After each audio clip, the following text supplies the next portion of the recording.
Hello everybody, how's everybody doing?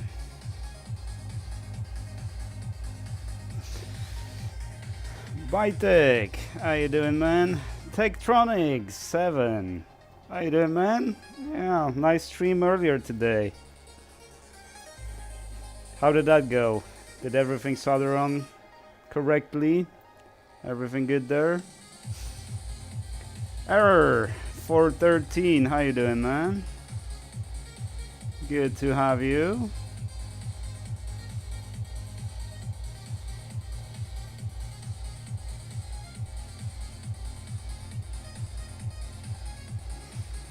Now what I did, I switched the stream to lower latency. So how's the video quality? Because it's supposed to be lower quality but lower latency as well. So it's a little easier to read the chat because it's more interactive. But that comes at the cost of the quality.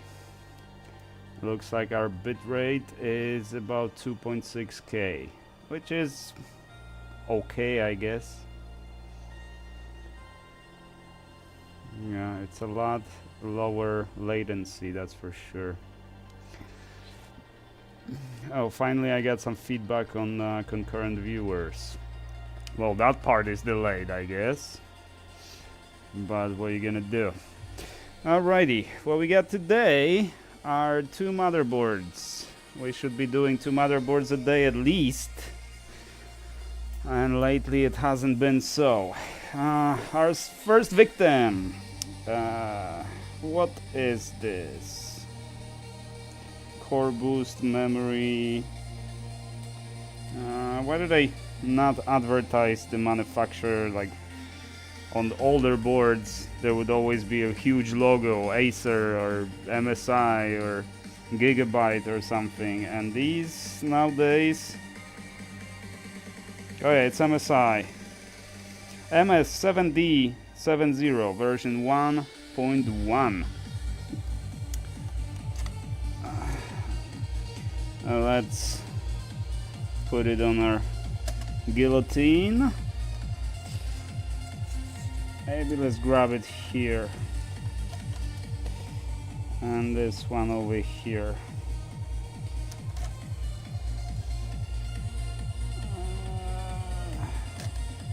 There. Let's see. Oh, but not great. It's a bit too short. Yeah, it's not in the center, but the question is, does it have to be in the center? Let's see. Nah. You'll see the problem with this is the majority of the heat you want at the top side of the socket. There. Not here. Because the bottom is primarily data pins and stuff like that. The top is primarily power. So all those ground pins and all that, you know, so you need to give it a lot of heat, but it won't go any further. Oh no, hang on, I can do this. Oh, alright, never mind, I just had an idea. As long as it's stable here. Oh yeah, that's better.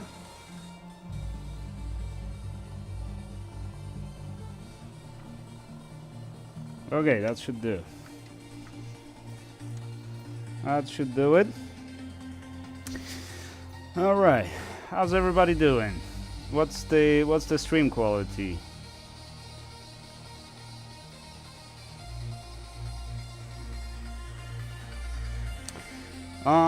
Tektronics L. Does that mean that it didn't solder on correctly? It took an L. Well, it happens, man. It happens.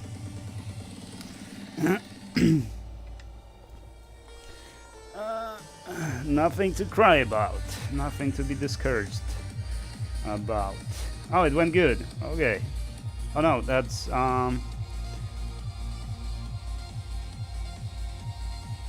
Wayne E. Tyler, how you doing, man? Stream quality is good. Alrighty. The metrics, though, just kind of, yeah, they just kind of lag behind. It fluctuates between like 1 and 6. It's kind of weird. It's probably because of the latency. I don't know, I've never streamed on lower latency. There's also ultra low latency, which I guess is, you know, like super interactive. But I guess you do need better internet connection, I guess. And I'm just kinda, my internet connection is Comcastic. So, you know how it is. And even if you pay extra for like better pipeline, it's still, you know, the router, still each client connected to the router is still gonna have the, you know, the same pipeline basically. So, you know, when you call them up and you want an internet, right? Internet connection. They ask you questions like, you know, how many users, how many devices you got connected and stuff like that. And of course, if you say, like in my case, how many devices I have, I don't know, 20, 30, right? But they don't stream at the same time and work at the same time. So obviously they want to give me like the highest price, you know, gigabytes per second. But then I'm thinking about it, it's like there's no way you can, since it's a coax cable that you actually transmit the data through, and it's not like there's a optic fiber connected to my house. So I asked them like, how is it even possible to have such a transfer? But no, they just get the number of devices times average bit rate, and they just give you the most expensive option, obviously. But that's no, don't fall for that. Oh, are we not connected? Did I not connect? Oh, I did not connect. That was the problem. Okay. Let's see. Stream quality is good. I'm watching the stream on TV and no problem so far. Awesome, Bytech. Thank you so much. Tektronics. I'm trying to cook pasta and fix HDMI issue on PS5. The port is good. Hopefully encoder is okay. So with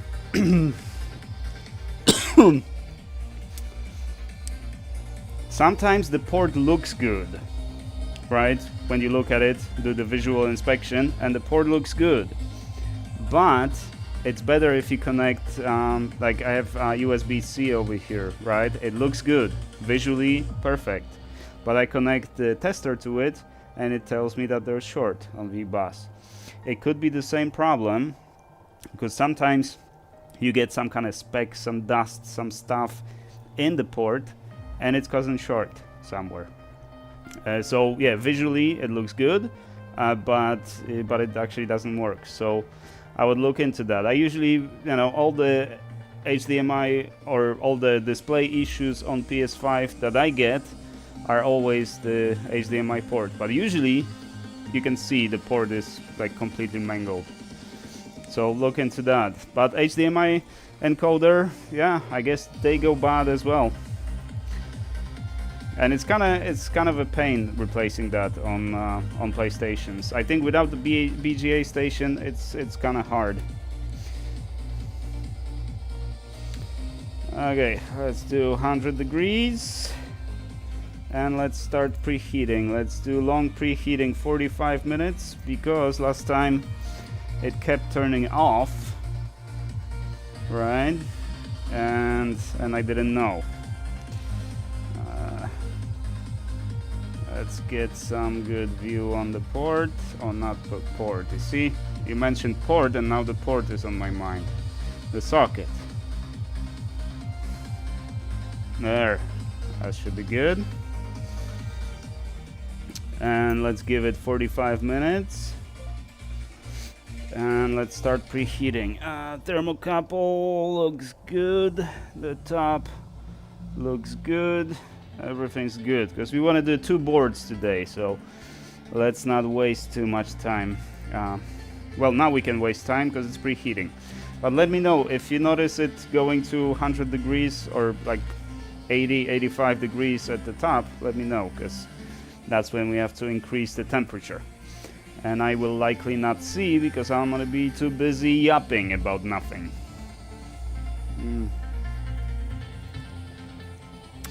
Take a look at this.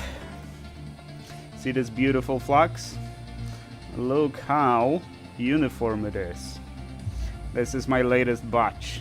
It's amazing. I gave it a test. I call it a self-cleaning flux.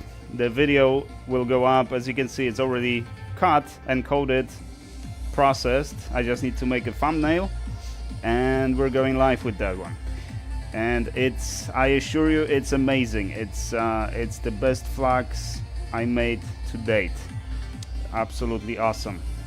Price still the same, but you know what the problem was? The majority of the problem, other than, you know, I improved a little bit of the mixture, a little tiny bit, but for the most part it's the same.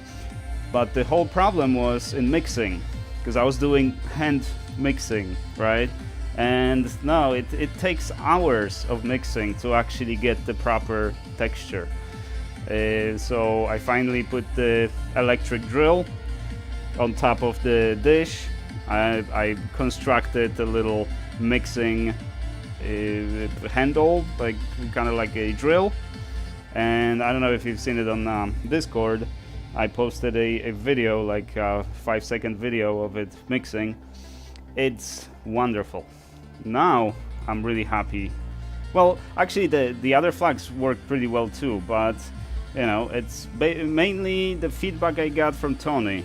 That's what that was on my mind, especially, you know, to get it working for purposes that Tony wants, because other people will need that as well, right? It is a kind of, I must say, a little bit unusual combination. You're cooking pasta and fixing HDMI port on PS5. Which one do you use stove for, and which one do you use BGA station? Don't mix those up too. Don't mix those two up, because you don't want to cook pasta on BGA station and preheat the board on the stove. And whatever you do, do not throw the PlayStation against the fridge to see if it sticks. That's only for pasta, not for the PS5. So be careful, don't mix those two up. Full fiber into my house here. Nice. Wayne,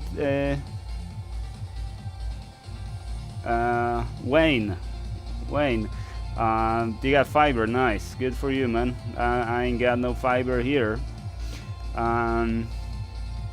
I'm pulling the tester out. Yes, tester will.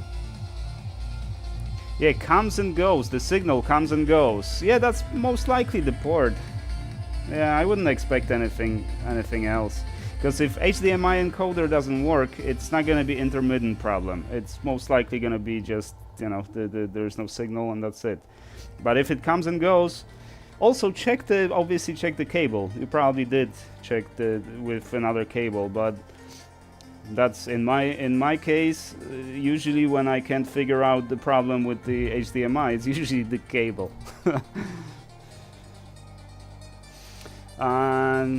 Today I heard the joke from a kernel developer in the US. If you like it, please give it a plus on stream like. Yes, I would love to hear it.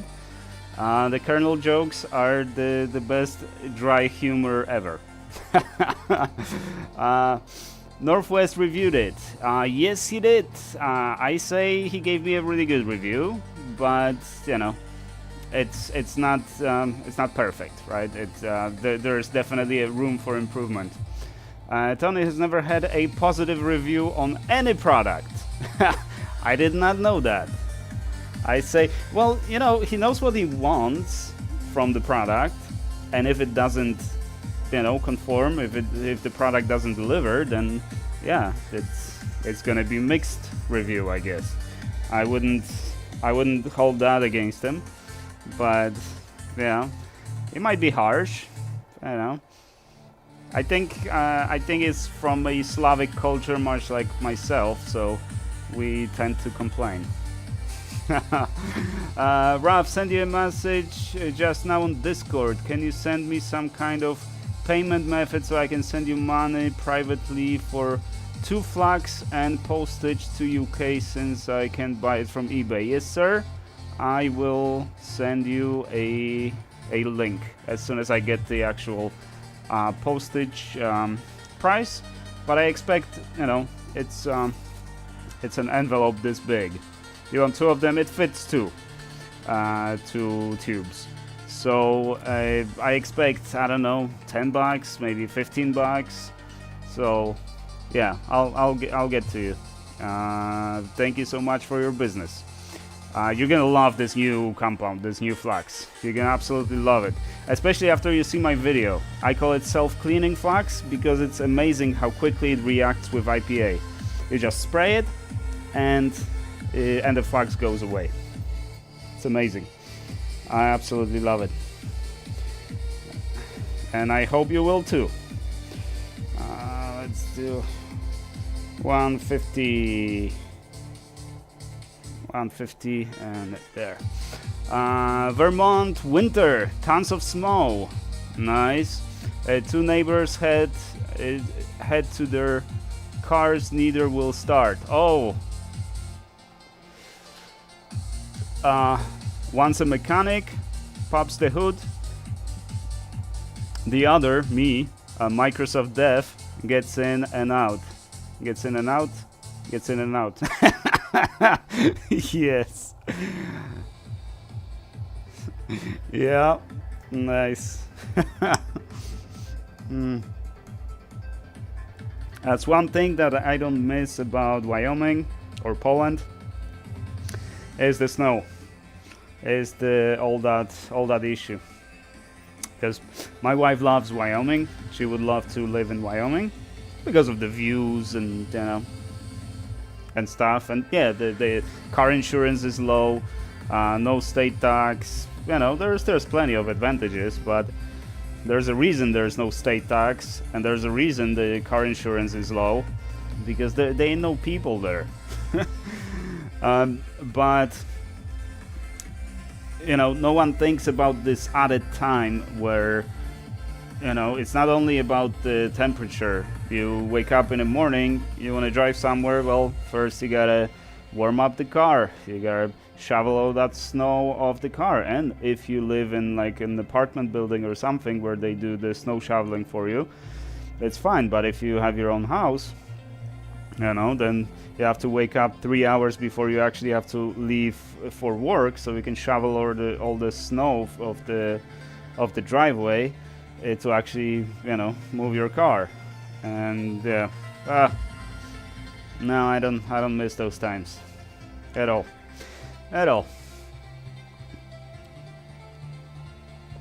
Error, you're only a Linux and Unix guy. What? Windows ain't good enough for you? I do a lot of Windows development now. Neither of my BGA stations take more than 10 minutes to fully heat even the thickest layer board. I mean, if I set it to 205 degrees, say, right? That's usually 210 to 5 at the bottom. It'll be preheated in, I don't know, 15 minutes maybe, something like that. Sure.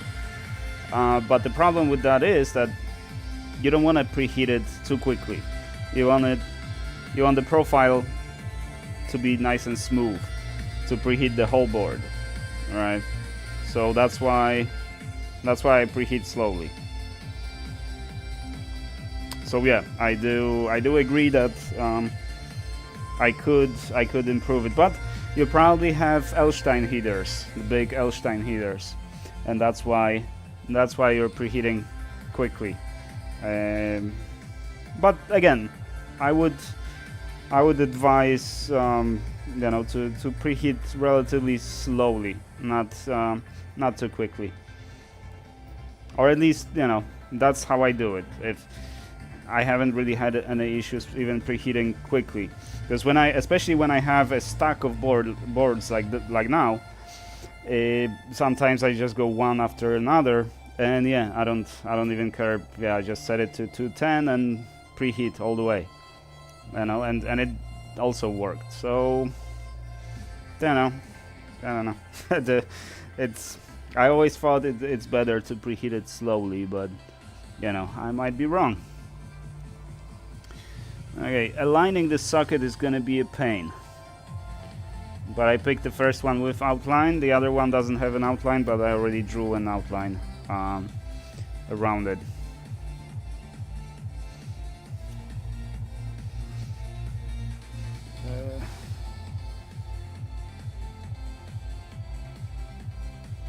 Oh, you're from, let's see, Wayne, you're from Western Australia. Snow, what's that?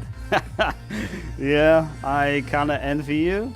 But on the other hand, when I had the guests from Florida, the Ukrainians living in Florida, they miss the seasons, right? But they're living in Miami. That's southern Florida. So yeah, there's no snow either. It gets cooler. I mean, because northern Florida can get cool enough to even have snow, and the snow has been known, our lower temperatures have been recorded in even southern Florida. But that peninsula, the very tip, it's a tropical climate, so yeah, you don't get seasons over there. Some people, especially if you grew up in a region where you get 4 seasons, yeah, you're gonna miss it. You're gonna miss it for sure. So Wayne, I guess you don't miss it because you don't know it.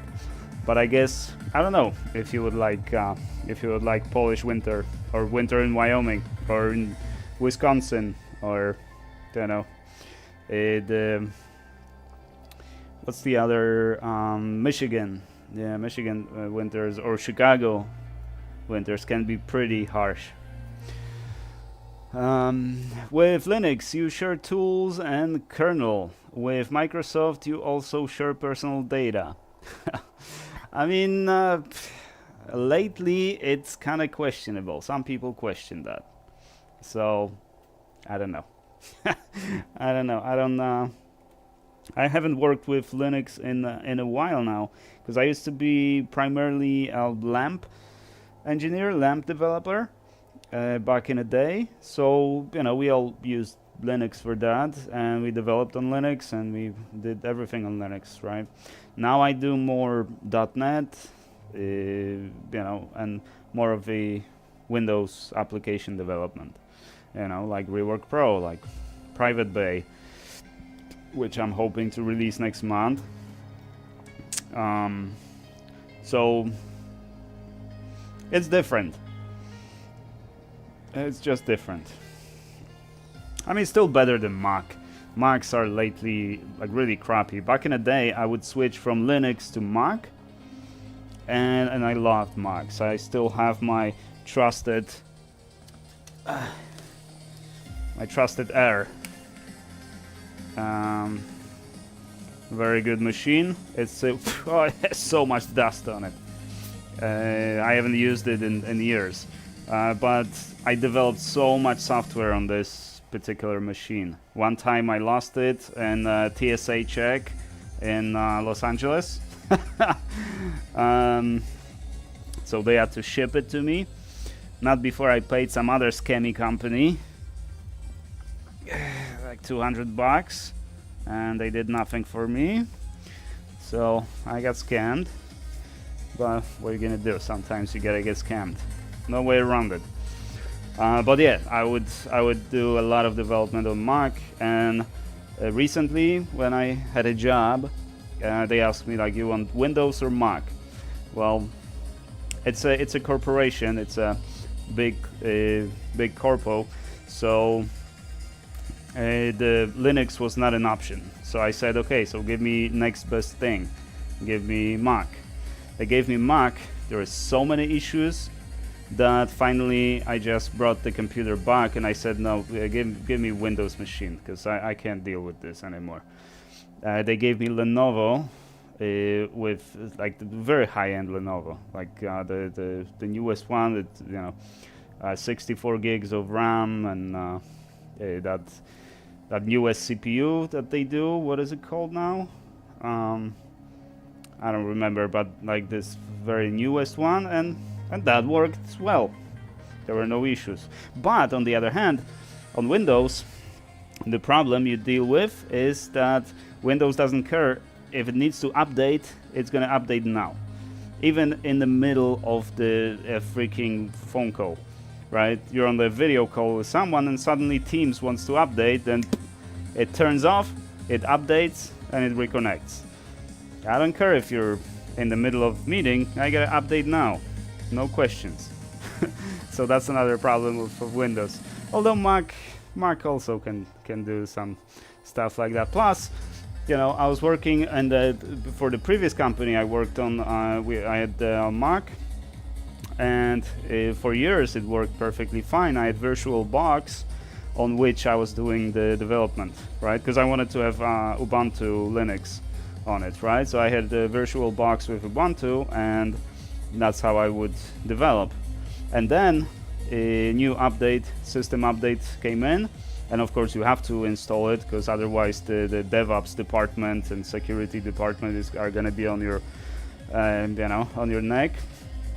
So I updated, and suddenly VirtualBox cannot use network adapter.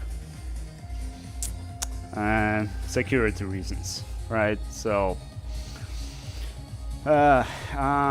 never snows here ever. Has Christmas is hot and hotter always. Well, in Australia, when it's Christmas time, it's summertime over there, right? So when it's summertime in our hemisphere, then you have winter in yours. So plus all those bugs and snakes and all that stuff in Australia, I could not live there. You gotta be built differently to live there. So kudos to you, man. We have 4 seasons here: summer, autumn, winter, spring, all different, 3 to 45 degrees Celsius depending on season.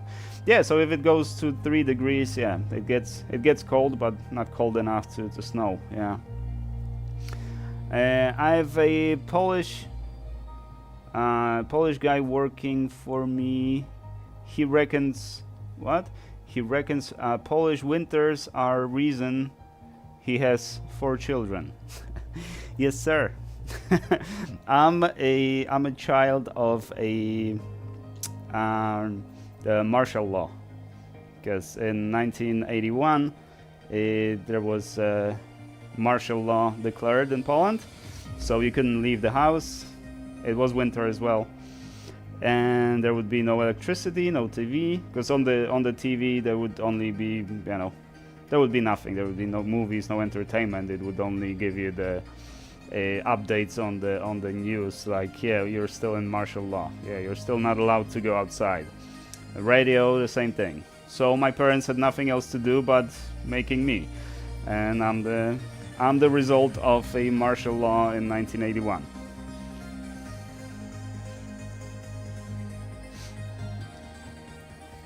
Alright, let's see. I've been involved since the beginning with Linux and not Unix. I'm not that old. PS Mac is Linux style spyware. Apple knows everything about you. Yeah. I mean, Mac is a Darwin Linux, right? So yeah, it's technically a Unix system. Yeah, that's why it used to be so stable. That's why it used to work, but now not so much. My great love was a Polish woman, and I am German. Every argument was a blitzkrieg. I'm sure it was. Blitzkrieg. Yeah.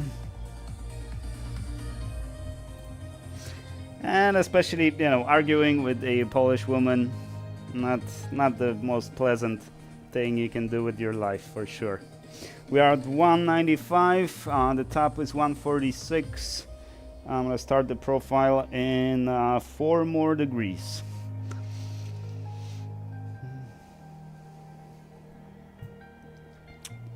And let's get the socket off. Let's get I gotta prep the replacement socket.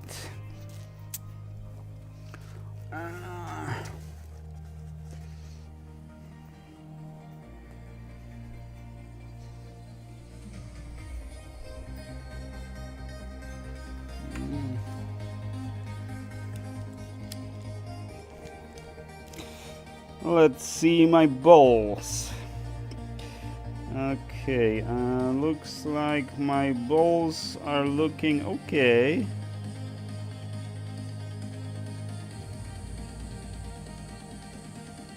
Yeah, it should be fine. So let me just clean my balls.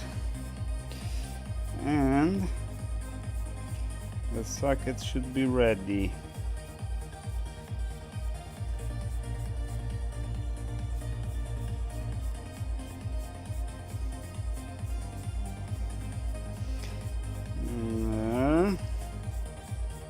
Okay, that should be good. Yeah, looking okay.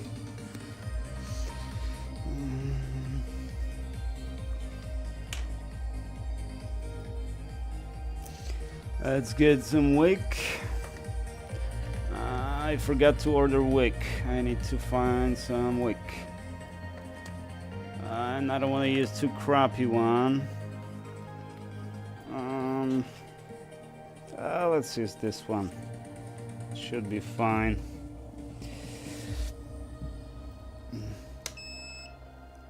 Yep. And let's do first we'll do 365 to mix the leaded solder, and then we'll do 380. Yeah, Victor fled Poland as he was black, listed as being a minor member of Solidarity, and got beaten, arrested regularly, fled in the middle of the night, only close, and got refugee status in Australia a long time ago. Yeah, these were really difficult times in Poland, yeah, for sure. Yeah, well, I was just a kid, so I don't remember most of those really bad times, and the worst times were, when I was either not even born yet or an infant. So, I don't know. History luckily spared me those times.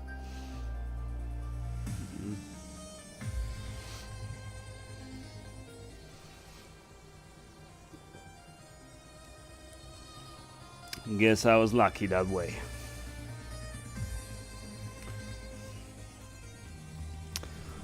All right, we got 19. So it was 19 minutes, like 18 and a half minutes preheating. So not bad. Oh, it bent. It bent nicely. But I'm thinking that's gonna be better, that I'm holding it by the edges. That's what I'm thinking, but we'll see. We shall see. What brand socket? The CC. I called it in my video, I called it IC, but it's CC. Or is it? No, FT? No. I don't know, man. It's not what do you call it? The other ones. Foxconn. It's not Foxconn. It's the other one. Because there's pretty much just two of them. One Foxconn and one non-Foxconn. What do we have? 183. Well, this one's gonna need 205, and it's gonna need 205 for a few seconds before it lets loose.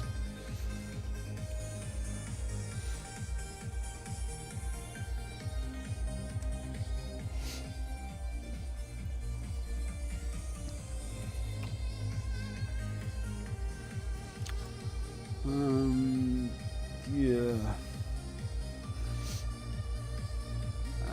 Is Lead Farmer not here? Why is Lead Farmer not here? LOL, all those stories of deadly insects, animals in the worldwide myth is a worldwide myth.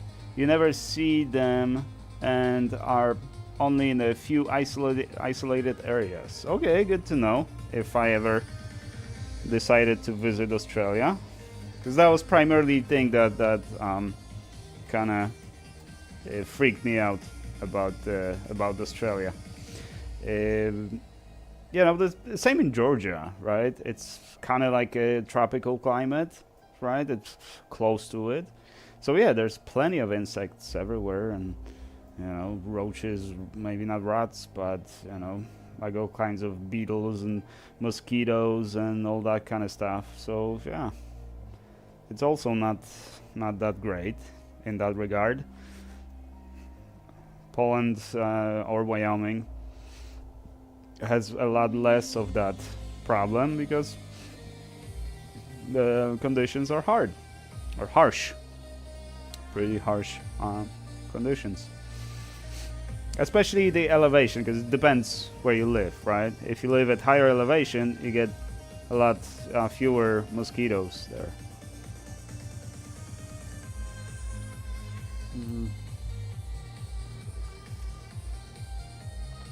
No deadly spiders, snakes near me, ever seen any.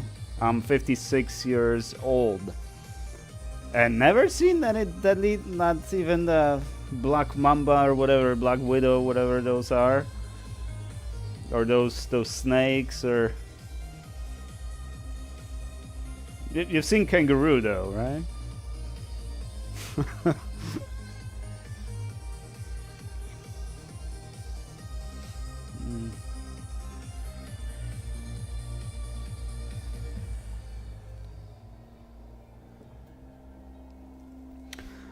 What do we have? 206. We're ready to lift, hopefully. Let's see, Mr. Socket. Oh, you're not ready to lift yet. Yeah, I thought so. It's going to be a few minutes on 205 before we can lift it. So let's give it a few more seconds. Hopefully the cups are not going to explode on us.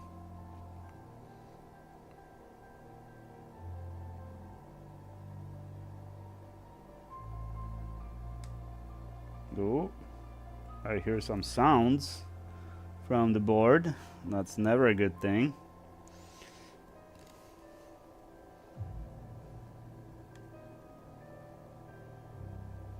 Okay, it's almost there. Almost there. A few more seconds. We'll see, because I got 205 at the bottom.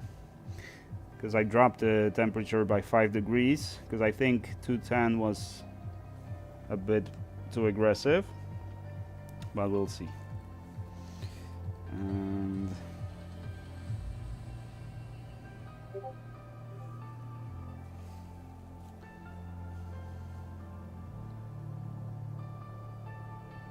come on, little socket, there you go. There you go. Okay, we've got the socket.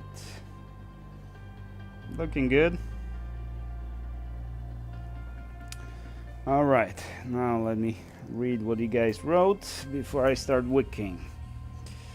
Let's stop it, and Let's do long preheating, but let's drop the temperature to 190. We don't need 200. What do we have?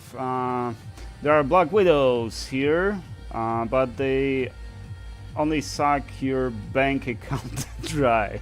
Okay.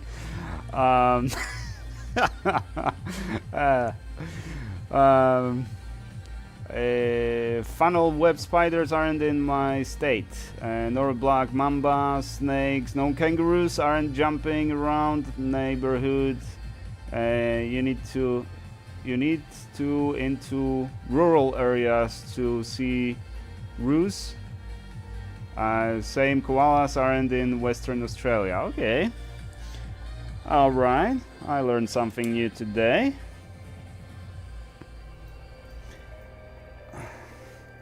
So, let's start wiking. Wiki.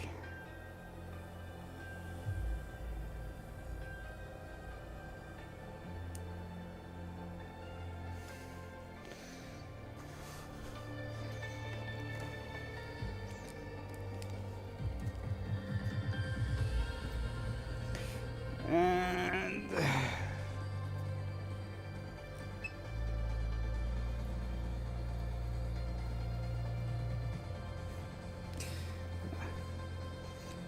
oh yeah, it's holding nicely. Okay, what's the temp there? 84? What is this?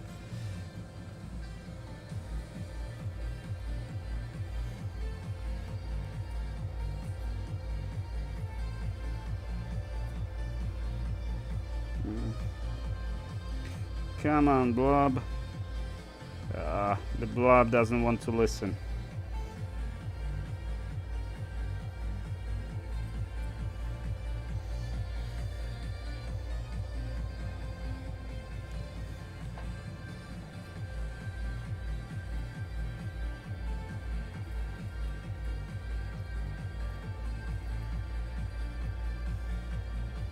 And it's separated. Okay, I gotta do a little adjustment here, because for some reason, yeah, not to mention the antivirus. Let's do regular preheating.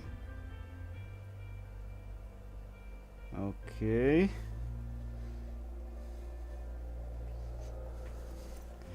Because I need to remove the thermocouple because it's in my way. But you have to wait for the, yeah, okay, 15, 11, 9, okay, good. I let it cool down too much. Come on, little blobby. Come on, little blobby.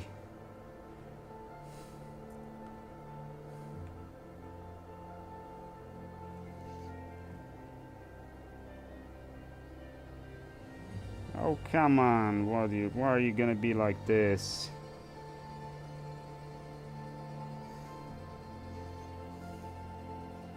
And I'm at 365 on the iron. It should stick a little better.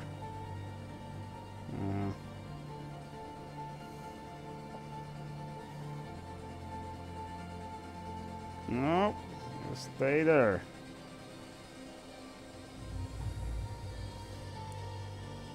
Okay. All right. Now let's do some wicking.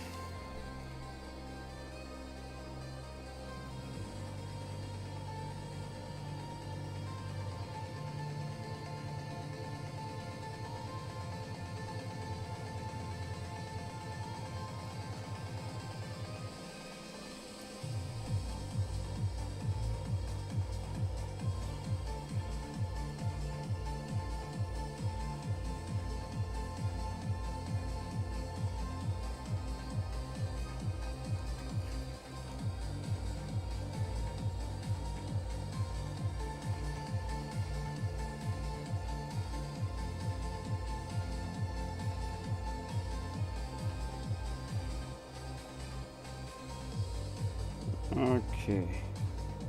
Now we're getting somewhere.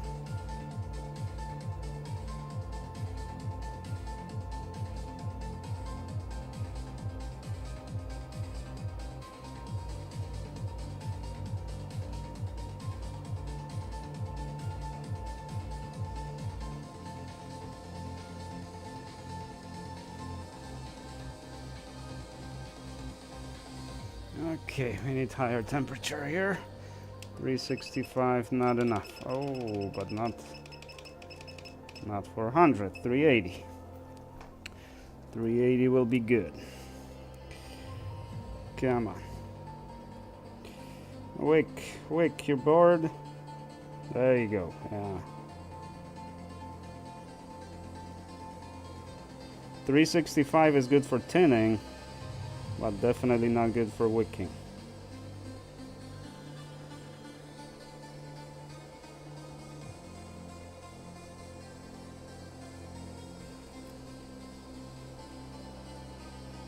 Oh yeah.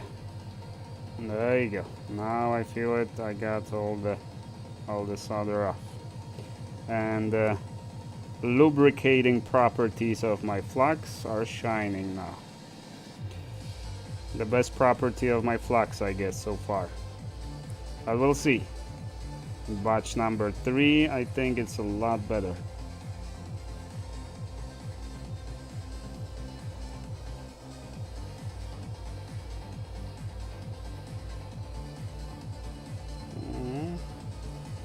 Come on. Almost there.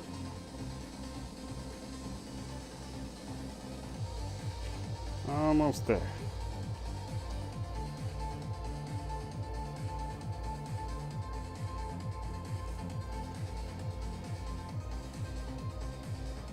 I don't want to spend too much time on wicking like last time. I don't remember what exactly was the issue last time. Oh right, because it was an Intel socket with the window. And I let the board cool down and a few other things went wrong. It's kind of hard doing it on stream because you have to focus on a few things, right? The best results I get when I, just work on it and I don't interact with anybody, don't talk. I just do my thing. But how entertaining such a stream would be if that was the case, so it's kind of trade-off, I guess. You gotta do what you gotta do, no way around it. Okay, all right, the flux is nice and burnt. Oh, come on.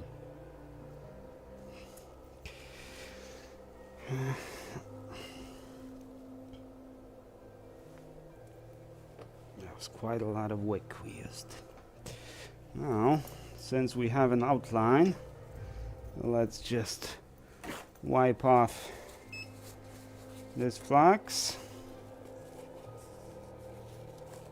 because we don't care. There. It didn't burn that much. It's good. What do we have? Looks like load socket. Yeah, probably. Loads comes pre-tinned with unleaded. No, it comes with loads. I think loads come with leaded solder. That's what I thought. Plus, what do you call it? The socket drops at like 185, something like that. So if it was leaded solder, it wouldn't drop until like 195, 200, something like that. So I don't think it's leaded. I don't think it's unleaded.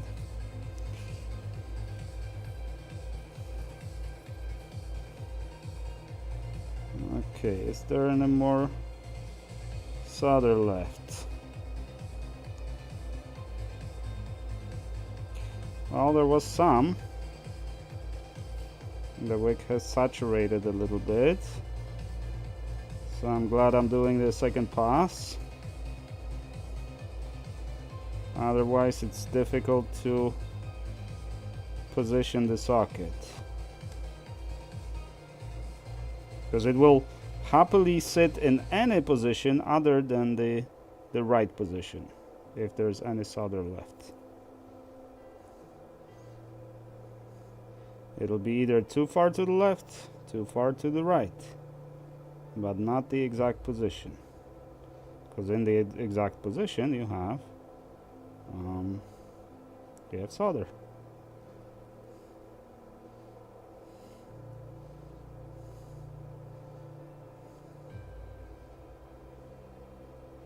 Yeah, I think this is good now. Just this little thingy over here, because I felt a little bit of resistance here somewhere.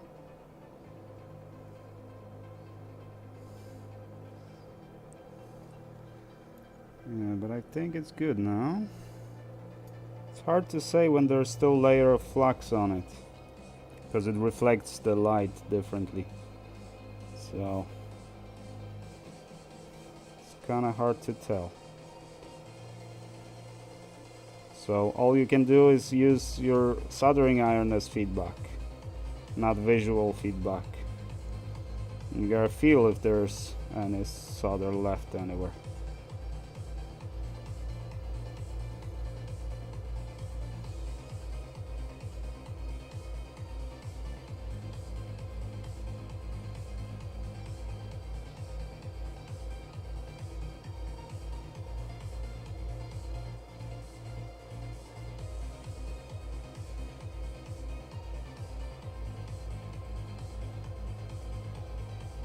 Okay, that should be good.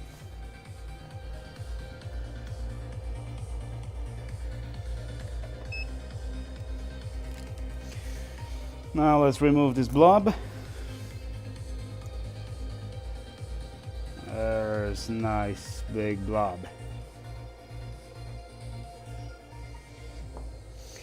And let's get rid of this flux. And let's put some fresh one. There. Yeah, not bad. Okay. Whew. I always sweat the most when I do this, because you gotta be leaning on top of a really hot board.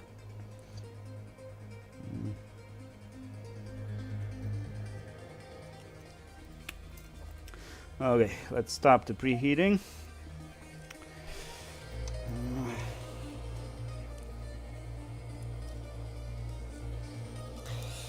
And let's get the nice little layer of flux.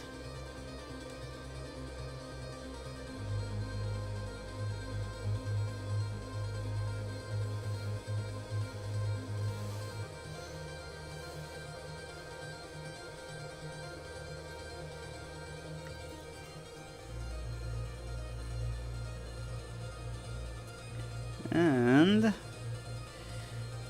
come on, give me some nice, yep. Okay, that should be good. Now wait for it to stop bubbling. Wait for all the bubbles to disappear, because you don't want it bubble once you after you put the socket on. Looks like loads, blah blah blah. Sorry, yes, leaded I meant. Yes, you meant leaded. Yes, yes. For weekend I used a C245 spatula tip, $20 from AliExpress. Yes, I need to get one of these. But I use chisel. It's similar thermal mass. But what temperature do you wick at? And that's more interesting to me than the tip. I use 380 for wicking, but the board is on the preheater, right? If it wasn't on the preheater, 380 would not be that great.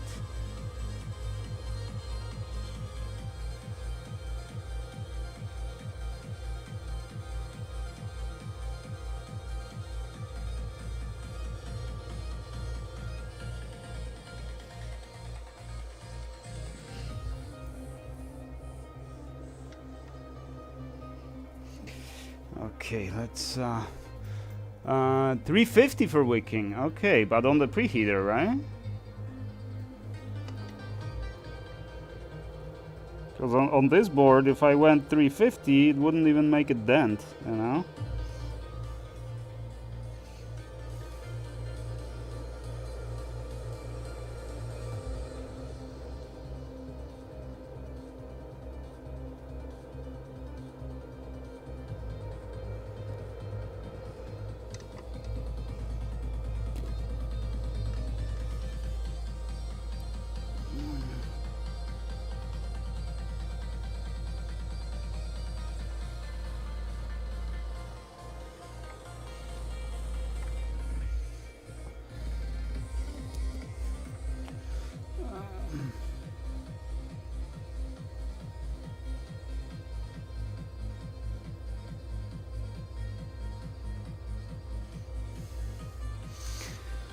Okay, I think it's aligned, but I told you guys that this is a really crappy outline. The reason is simple. The socket doesn't follow the outline, so the left and right side of the socket go a little bit over the line. It touches the top line, but it's away from the bottom line. So you just have to remember that that's how it was on the original one, and just kind of try to replicate it, but it's not that easy. Okay, start this one. Long preheating, preheat. We got 106 at the top, we got 144 at the bottom. Let's go directly to 205, which probably we don't need. Let's do 204. We're gonna do 205 at the top, and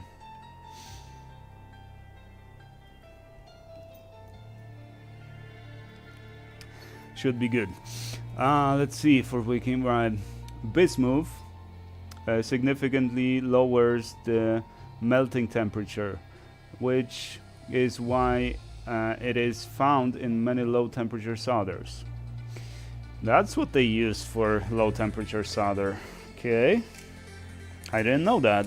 I didn't know they use bismuth. So yeah, I learned something new today. 21 millimeter to 42 millimeter wide, 4 different widths, 350 for wicking, yes, preheated, quick 7610 BGA rework station. Okay, that's semi-professional equipment, yes.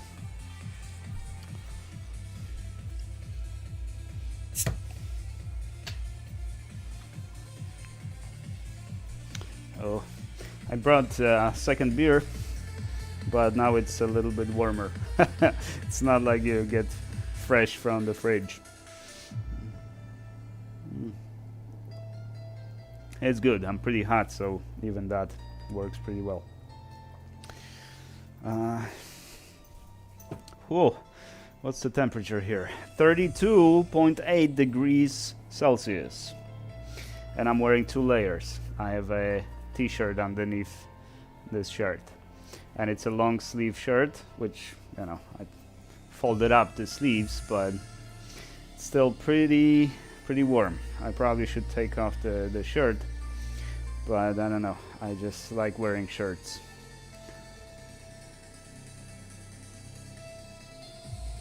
A very semi-professional, okay, because IR 6500 is very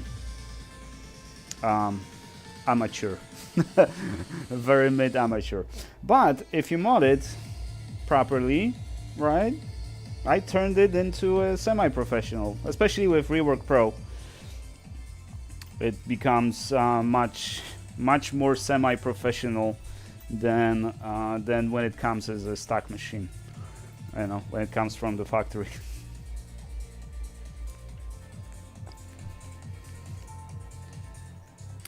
Now, can you guys tell me when the socket drops?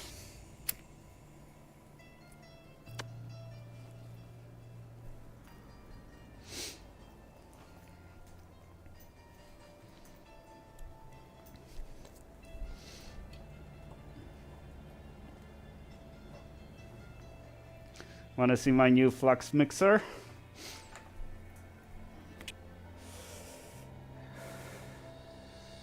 That's bamboo. It works great.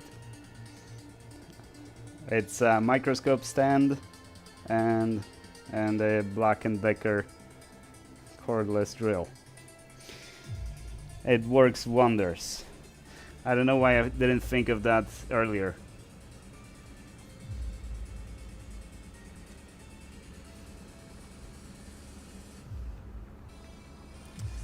Such a simple device. And because what I was, I got a lot of feedback from Tony, but a lot of those issues that he mentioned I already knew of.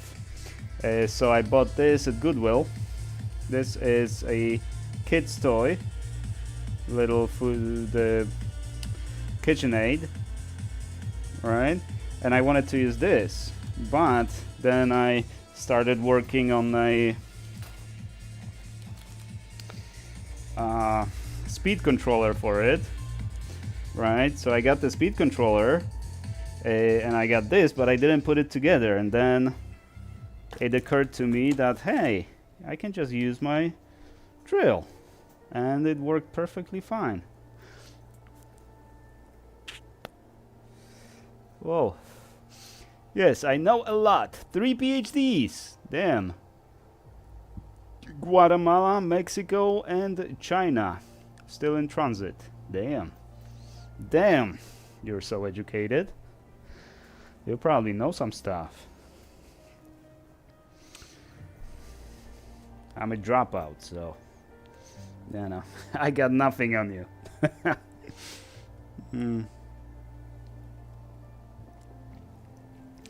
But let me test your knowledge. How much is 6 divided by 0?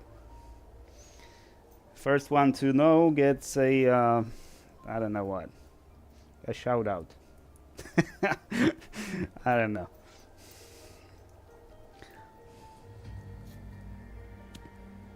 $12.54, 0. What else? What else you got? Started with IR 6500, but once moved up, was like chalk and cheese. The difference in ease of use is amazing. Yeah, I mean, again, you know, I kind of advocate for Rework Pro, right? Because it can bring a crappy device like IR 6500 to a pretty decent level. You can get some good results.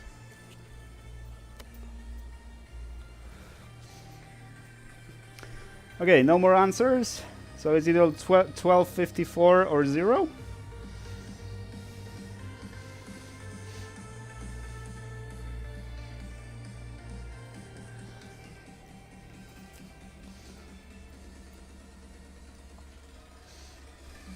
So I guess no shoutouts. No correct answers yet.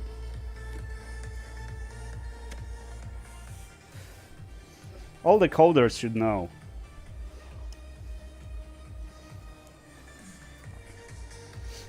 I guess that's gonna be the interview question if I'm ever again in the position of interviewing someone and hiring a software engineer. That will be my question. Because a lot of people get it wrong, surprisingly.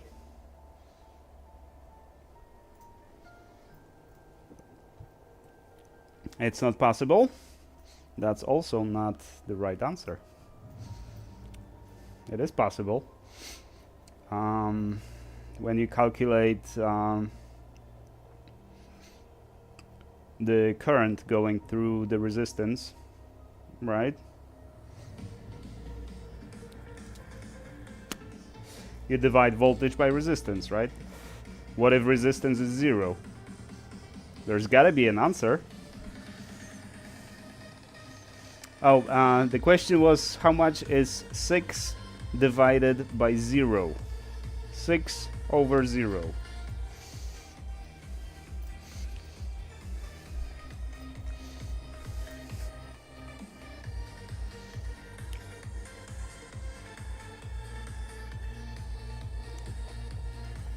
Infinity is closer. It's a lot closer.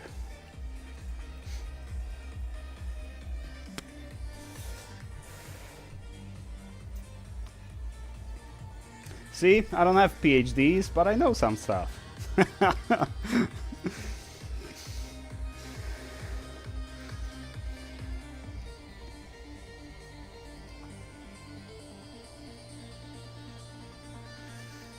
Undefined. Yeah, I guess undefined would be maybe, well, I don't know, people argue about that undefined is not the right answer, but I would accept undefined as an answer. 6 divided by 0 equals x, yes. Solve for x.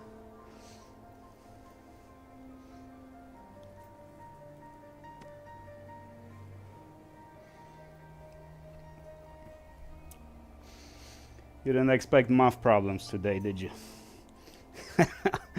Alright, let's start the profile. And let's drop the socket. And let's get another board. We are at 42 minutes. Not bad. Not bad. 6 if you want to be technical. So 6 divided by 0 is 6.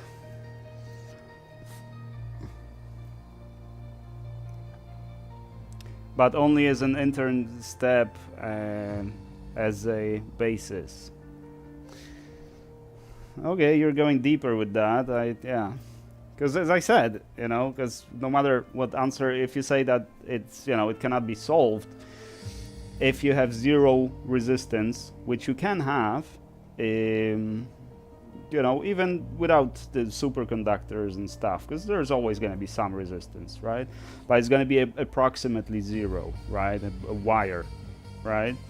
So how much current is going to go through that wire, right? Voltage divided by resistance. So say you push 12 volts on 0 resistance. So how much is 12 divided by 0? Or in this case, 6 volts.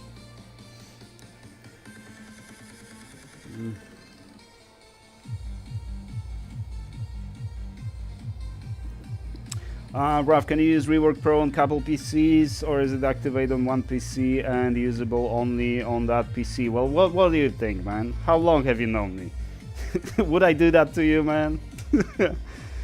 Next time you're gonna ask me how much is a monthly fee for using my software or subscription? No, there's no limitations, no subscriptions. One-time fee, and the software is yours. Simple as that.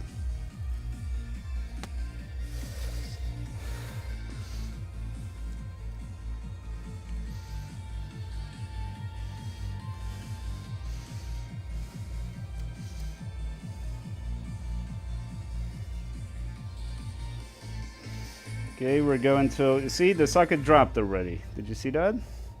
I don't know when, but it looks like it dropped already. So at around 185, they usually drop. Well, we got pretty much no correct answers, or at least not fully correct. I mean, Infinity. Let's see. Just wanted to make sure, since I have 2 PCs and a laptop I use. Yeah, no, no worries, man. Yeah, no, you can install it as many machines as you want, but you have to activate it on each machine. But it's only one time thing, right? You just have to provide the key that I sent you, and you install it where you want and how many times you want.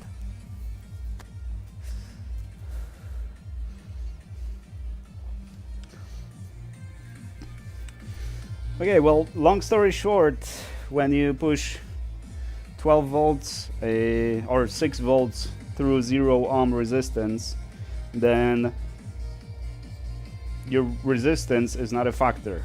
So the answer of infinity, meaning unlimited, is correct in that regard, right? You can push as much current through that 0 resistance wire as the power supply allows, right? So if you have 10 amps on the power supply, 10 amps will go through that wire.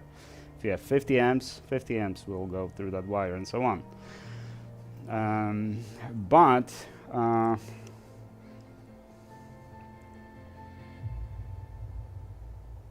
Well, no, not really. So, or if you argue like that, you might as well ask that 1 plus 1 is 11. No, because it still has to make sense arithmetically, right? And that's the whole problem. So, arithmetically, 6 divided by 0 is an invalid equation, right? Because no matter how you transform it, you know, if you say that 6 divided by 0 is infinity, that means that 6 times infinity is 0, or 0 times infinity is 6, you know, so it doesn't make sense. But in reality, right, in real world, you can have 0 as your resistance, and you're dividing something by that resistance, so you're dividing by 0. So that resistance is not a factor. That's why you can just put infinity, but doesn't mean that infinite current is going to flow through that wire, because that current is limited by the power source, right? So you might call it as infinity because there's no limitation of the wire. But yeah, the correct answer would be invalid equation, right? With that background that infinity is closer than 0. So no, it's not going to be 0, and some people answered that it's going to be 1. Not here, but some people that I asked, they answered that it would be 1, but 1 is definitely wrong answer, completely wrong answer. All right, the profile, oh, why is it, hang on, it's at 190, but Rework Pro has finished, right? Oh no, it says ramping up. Oh, something's not right. Let's stop it. Yeah, because the socket is already sitting, so it's good. Let's cool down the heater. And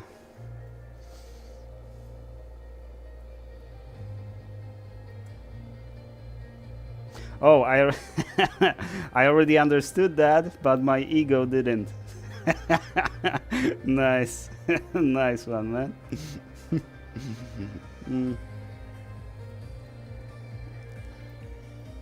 It's kind of like, it should be, I don't know. I learned that at school, long time ago, that you cannot divide by 0, right? And that's basically a reason. You can divide by 0.000 and 20 zeros 1, right? So you can divide by really small number, but as soon as that number goes to 0, it becomes invalid, right? So it approaches 0, but it cannot get to 0. It's kind of like with the a speed of light, right? You can't accelerate to speed of light, or you can never gain that last decimal, because the mass would become infinite, right? The same thing, right? Mathematically, it just doesn't make sense. But basically, for the universe to make sense, there's got to be a limit, and that limit is speed of light. So it's kind of the same kind of thing with this.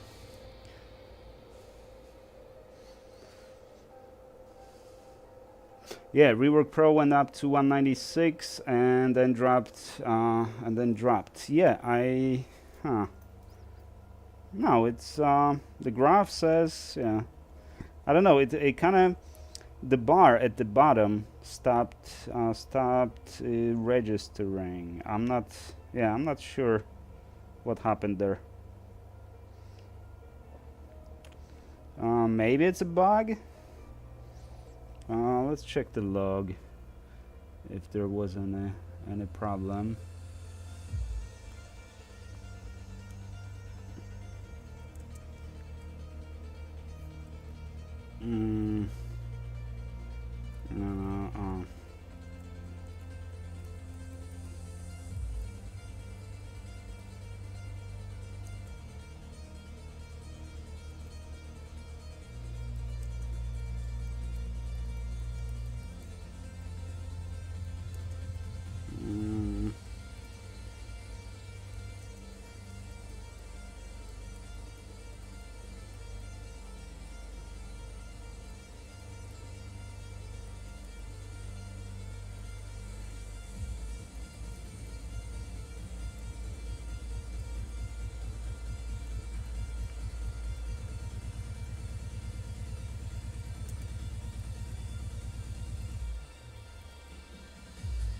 let's check.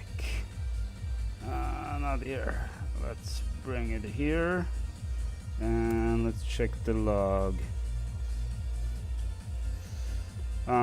Is today, no, today's 19th. This is from the 17th. We had some, yeah, because the application was disconnected from the machine. That's why we have the port closed and we had some timeouts, but not a single entry today. So I'm not sure what happened.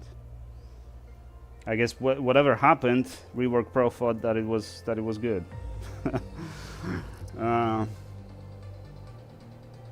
That's just Ohm's law. Yeah, but my point is that Ohm's law tells you that voltage divided by resistance is current, right? What if that resistance is 0? You still have to have some answer, right? Because you can physically represent it, right? You can physically test it in reality. Have 0 resistance, right? In which case, the resistance is not a factor, which means resistance could be thought of, or the current in that regard could be thought of in infinity. And the limitation comes from the power supply, not from the circuit, right? So basically whatever current you push through that 0 resistance, that will be the current, right? It's not limited by the resistance. Yeah, I have a CPU to test it with, but obviously we won't be able to test it today because we have to put another board on it and do one more board, and this one goes to the ultrasonic cleaner, and then we can test it. Right, but after I take it out of the ultrasonic cleaner, I give it usually about 24 hours to dry, because it's primarily distilled water, IPA, and cobalt blue, right? So it needs to dry out pretty well before you can test it. So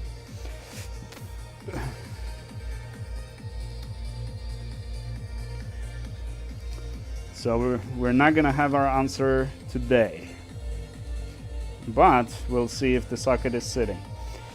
What do we have? 100 degrees at the top. I like to let it cool down to 50 degrees before I remove it, but today we're gonna do it at like 65, just in the interest of saving time.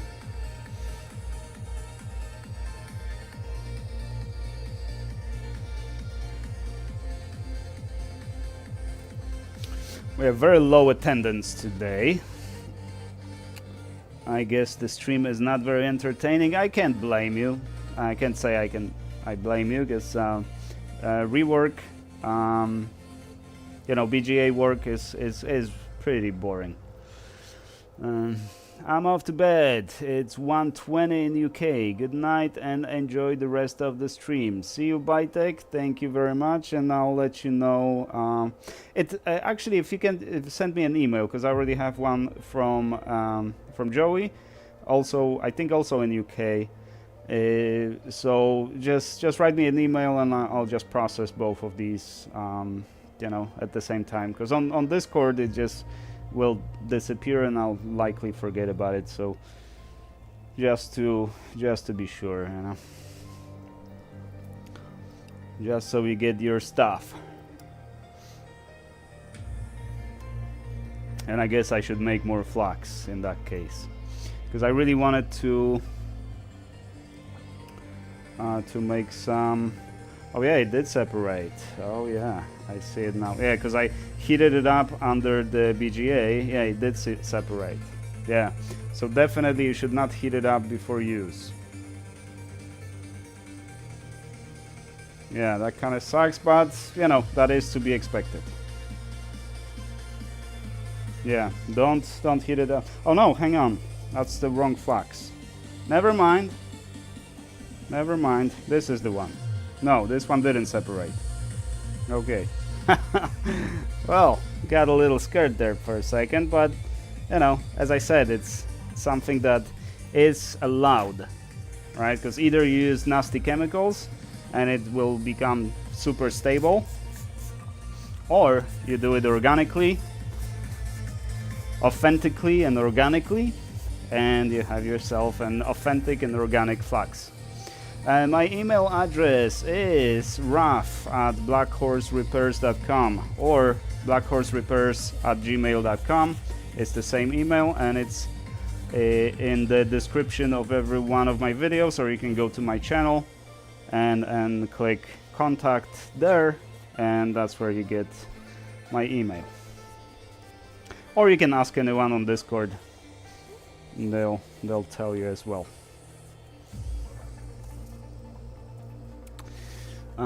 By the way, where is Lead Farmer?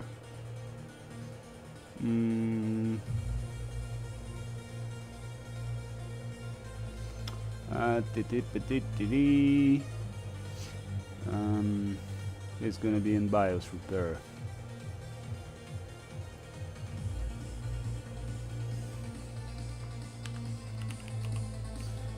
Farmer.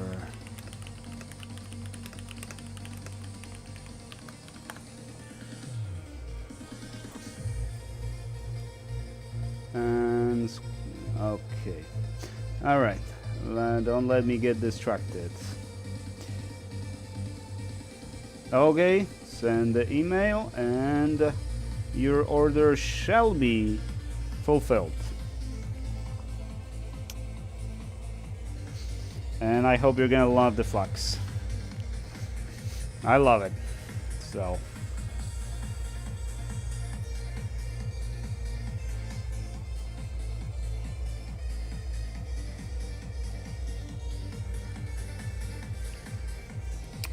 Alright, damn, I'm hot, guys. I'm pretty hot. Alright, 72, because yeah, I won't be able to touch it when it's at 72, and it's 84 at the bottom. So let's let it cool down a few more minutes, and then let's pick it up. And then we have another victim over here. Now this one is Gigabyte. Decent one. Plenty of connectivity and stuff. But this one had no outline, so I had to make my own outline, and we'll see if it's gonna stay. Because with this, I need to remember not to rub it with the paper towel. Because that's what I did last time, and that's why it was questionable.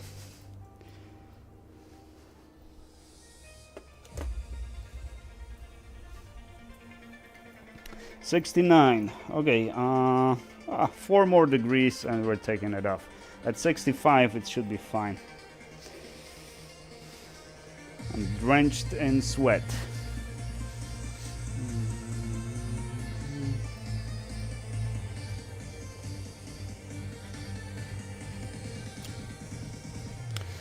All right. 66, 1 more degree. We're 77 at the bottom, 76. It should be fine. At 75, I should be able to not burn myself. Did it return to its position? It's still a little bit deformed. Tiny little bit.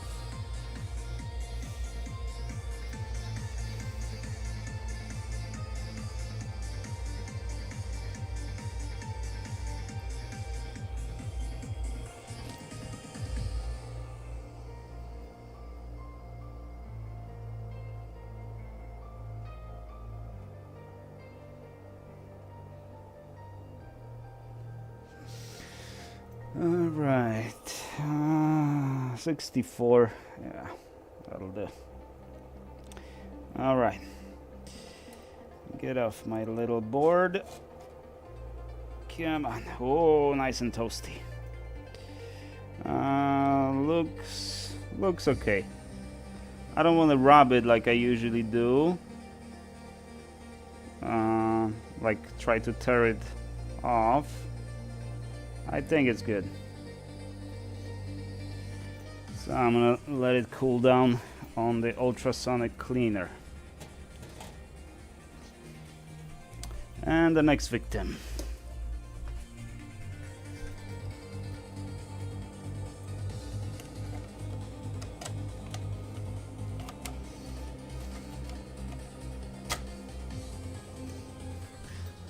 Thermocouple is sitting.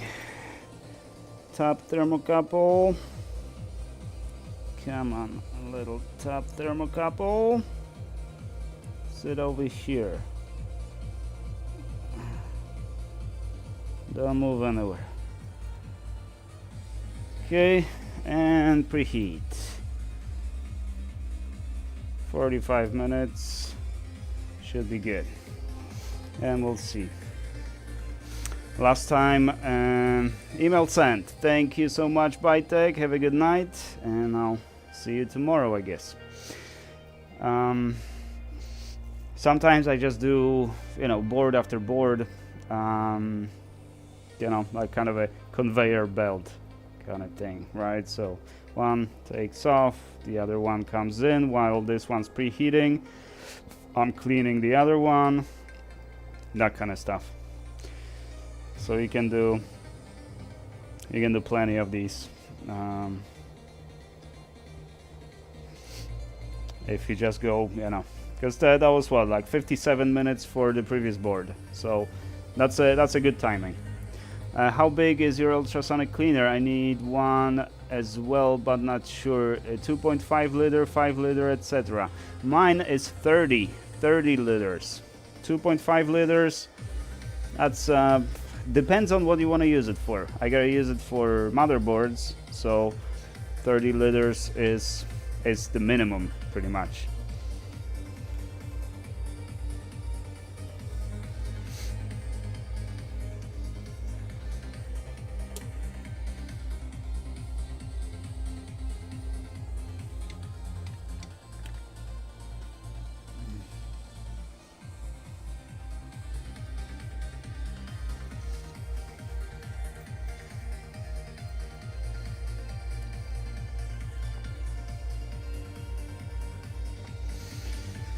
Alright, perfect. 30 liter I'll go for as well then. Yeah, they work really well.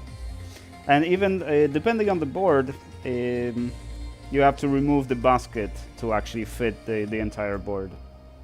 So even 30 liters is not quite there.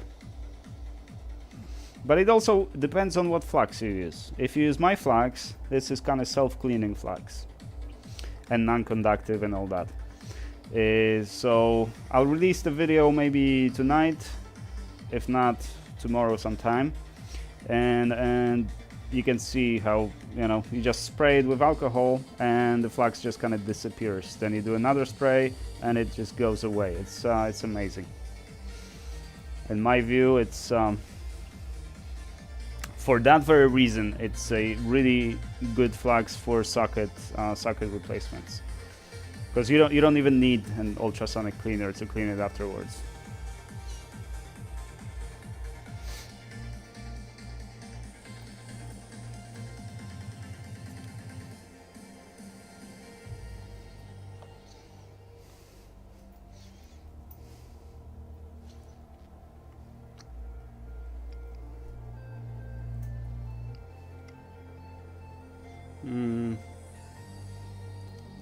I need them for desktop and laptop motherboards. Well, for laptop motherboards, yeah, you're not gonna find a motherboard for laptop that won't fit in the 30 liter ultrasonic cleaner. Desktops, you can find some, but you can still, if you remove the basket, it'll still fit. Might be a little bit at the angle, but it'll fit. Good night, man. Always a pleasure.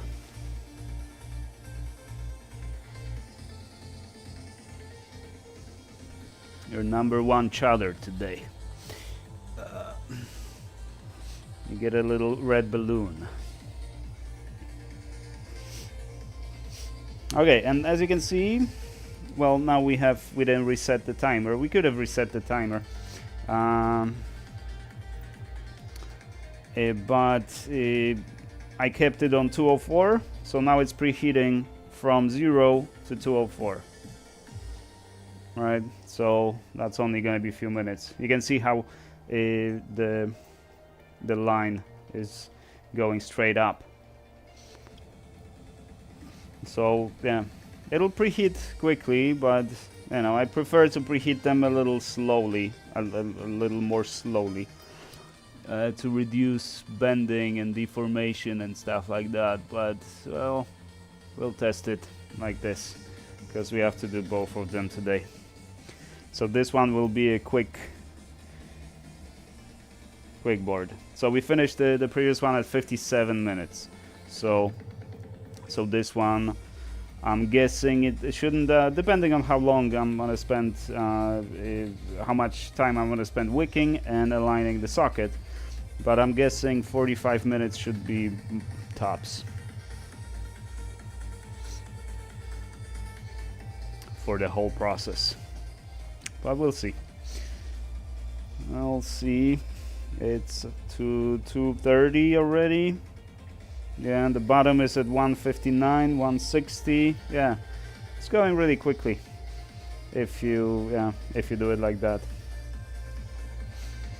And I've done plenty of boards like that, like doing the conveyor belt kind of thing, and it did work. Some of them at least.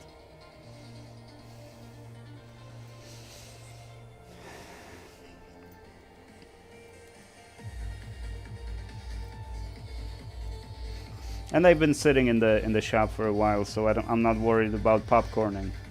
Because yeah, you're risking, if you preheat them quickly, you're risking popcorning and stuff like that. But if you're sure that they're not moist, that they're plenty dry, it probably is not a problem. Let's cut the wick, so it's ready. Oh, and let's get the socket, because we kinda need it. There's one more over here. Let's inspect my bowls. Let's see. Oh, this one looks nice. What is this one? Oh, the same manufacturer. This one looks a lot better, a lot cleaner. But the bowls are not shiny.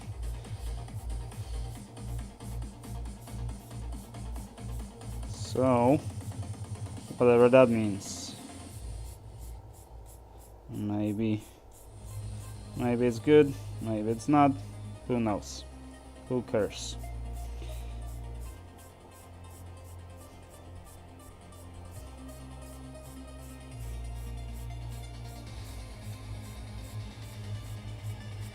There. Socket's ready. Tweezers are here. We are at 187 at the bottom, 155 at the top. Nice.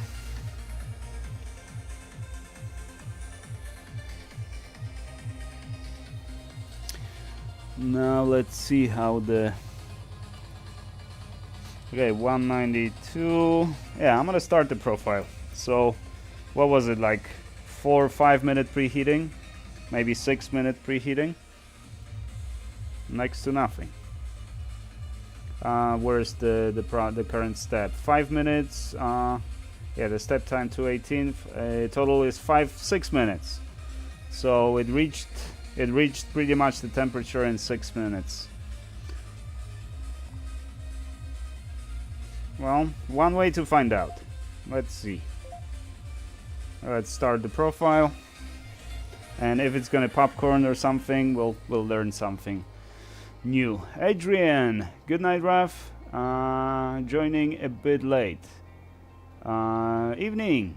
Always nice to have you, man. How you doing? How's Clippy doing? Is it clipping? A bit late. Actually, you're not super late. we're only one board in, so this is the second board and the last one today.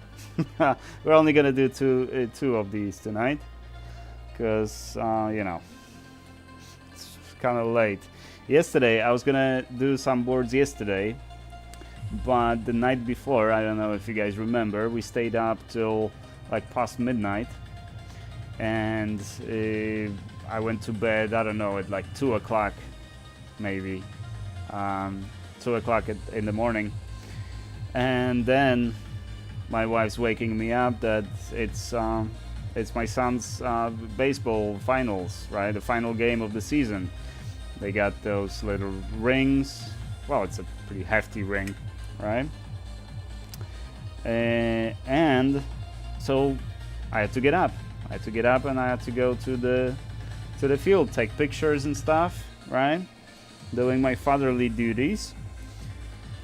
And that was a rough day. So I didn't record any videos. I didn't go live because it was a tough day. So I went to bed early yesterday, and yeah, and I had some good sleep. So that's why we're live today. That's why we have to pick up the speed. I gotta start doing a lot of these boards if I want to get, I don't know, because I was hoping I would get all of them done, or the majority of them done, in 2 weeks. But so far we are on board number 3, and it's been a week, so it's not going well. But we had a lot of other work, you know, ECMs and stuff like that. So, you know, it's not like I have to get them done, you know, in 2 weeks. But you know, the more I do, the more, you know, cash I'll get, because the customer's picking them up, you know, in person. So, you know, if I get 20 done, then I get $600, right? It's $30 a board. So yeah. So that's, doesn't seem like a lot of money. It isn't, but you know, better than nothing. It's not like I have a job or something. Oh, it's not even moving. 205, but it's not even moving. So you see, the preheating makes a difference. This was a quick preheating, and the socket is solid at 205. So it's going to take a little longer. Yeah.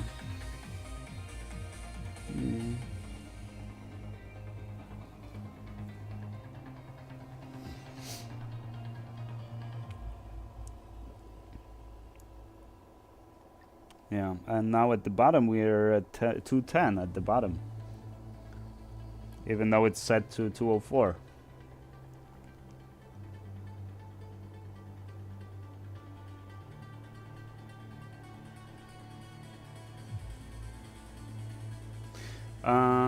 Not money, but how the unpleasantness of work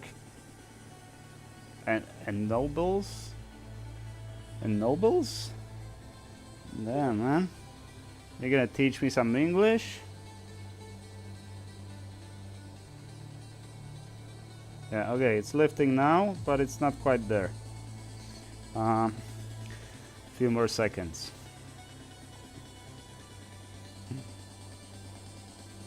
Few more seconds, and it should lift.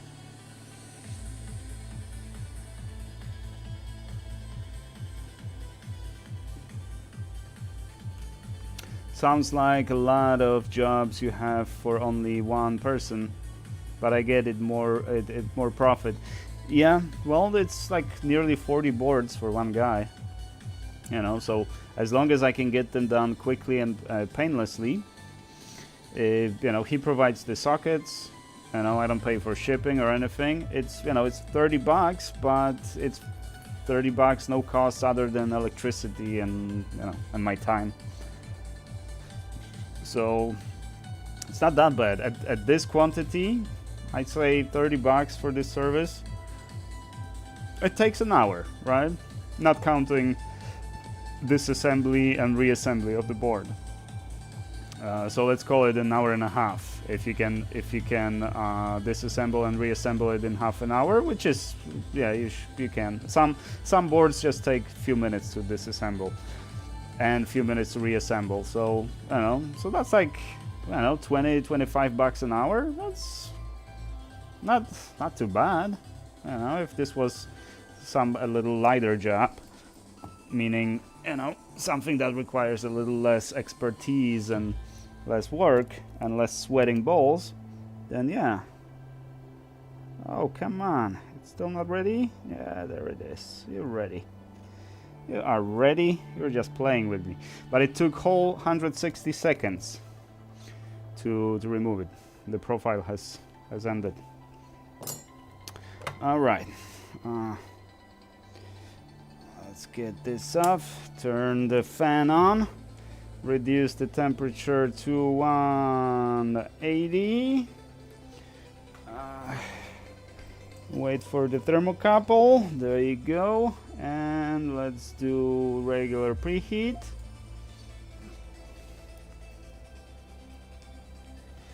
Okay. Throw some awesome flux on it.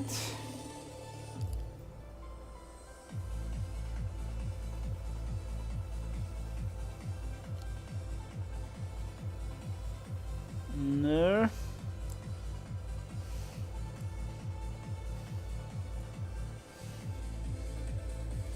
That should be enough. Soldering iron, 365.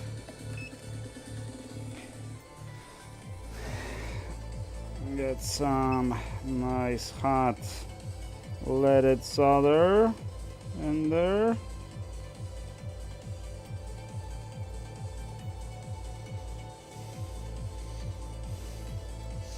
Maybe a little more than that.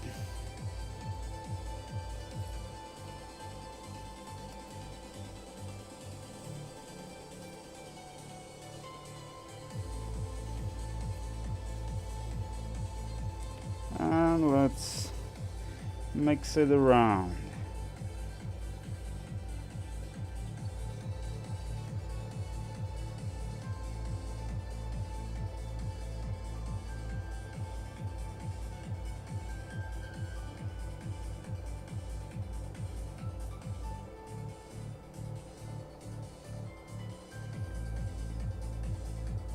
Oh, come on. Doesn't want to listen to me. And it even separated into smaller balls. Well, then let's work with smaller ball then. Although I prefer working with a big ball because we wanna do the nice mixture. Why is it not listening to me? Come on. It's a little shy.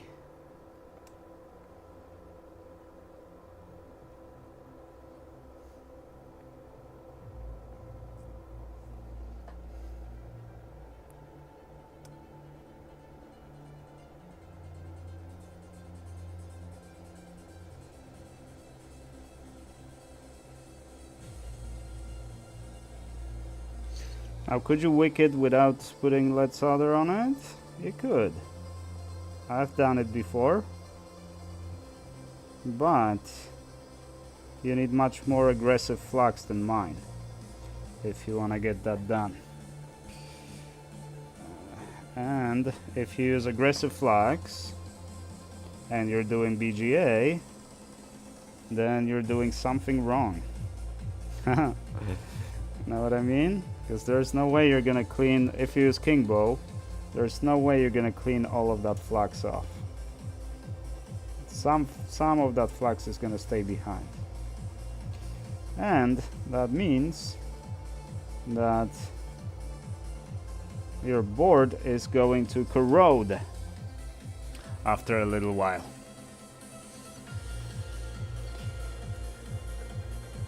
Alright. Now let's let that cool down and let's do some wicking.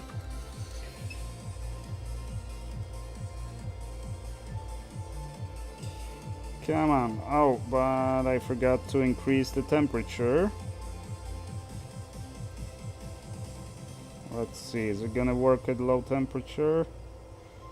Well, kinda works. It kinda works, but not really. No, we need 180. Or 380, what am I saying? I can't believe you do that on 350. But you know what? I always say in my videos, don't take my temperatures or profiles, you know, one-to-one and just replicate it one-to-one, thinking that you're gonna get the exact same results I'm getting. Every tool is slightly different. You know, you'll probably use different, obviously use different tip, but also use different soldering iron. You know, the same with other stations and stuff. You just have to learn your own device and see what temperature works for you.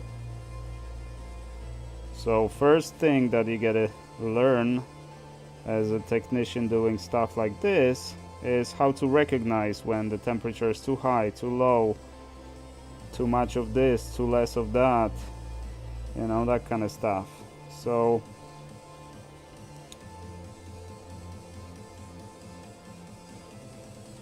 I know on 350 I would not be able to do this. I can't even do it on 365 on my device, right? But it depends on so many different factors that you just have to learn that. No one's gonna give you a ready profile unless you have like some kind of machine that perfectly replicates, you know, the profiles, right? But there's also a factor of, you know, your environment, right? It's colder, hotter, more humid, less humid, all that kind of stuff. So yeah, don't trust the readings of the temperatures and stuff too much. You have to always find your own profile. Same with, you know, if you just download, you have same IR6500, you download my profile that I use for this, and the socket won't lift, or the socket burns, or deforms, or the board bubbles, or stuff like that. That's something you always have to keep in mind.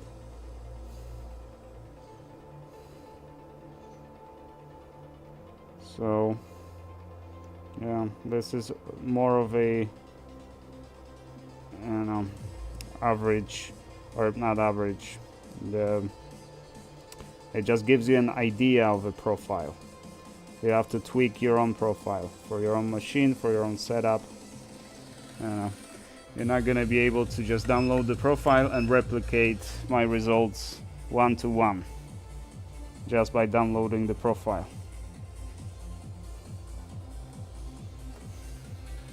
So the same with, you know, 350. Use 350. I use 380. It's not a huge difference, by the way. But on in BGA work, 10 or 20 degrees, yeah, that's a big difference. But again, it might not work. First, when I started doing this, I was overheating the boards significantly, right? Like putting 250, 240 on the top heater. That was way too much. And that's why I had so many boards damaged. Either the board was damaged, or the socket melted, or, you know, all that kind of stuff. I remember I had to go through the whole thing, the whole discovery of how to actually get it done, and how to get, you know, repeated good results, right? Consistency, to consistently get the same results, right? So I had to go through all that so you don't have to.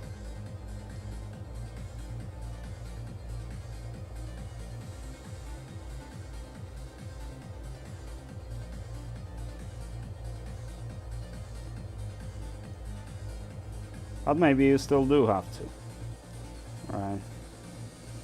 Well, you tell me. See if you can, you know, if you're completely new to BGAing and you want to replace the socket, yeah, get my software, get IR6500, run my profile and see if you get the exact same results I get. I would say probably not, but I've seen cases where people would get successful replacement on their first try. That impressed me a lot, because I was nowhere near that.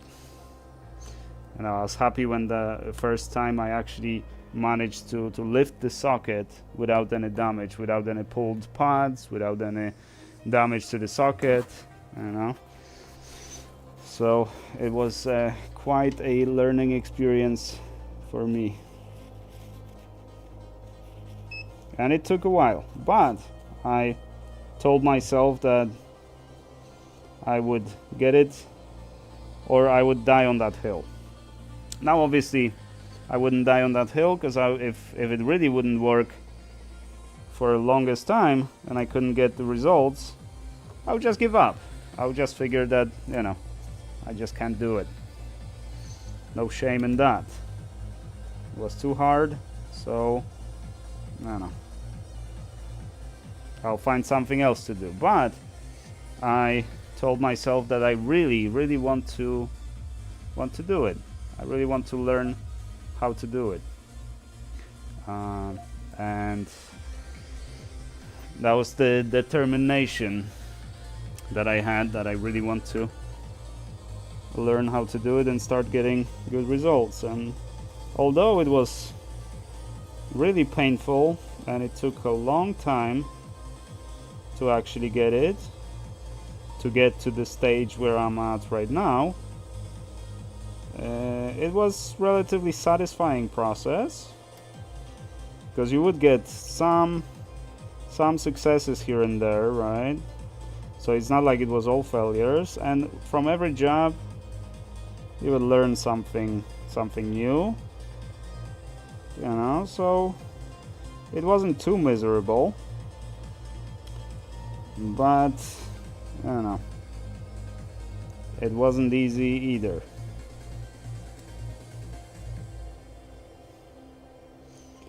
But that's why the success tastes a lot better when you had to really earn it.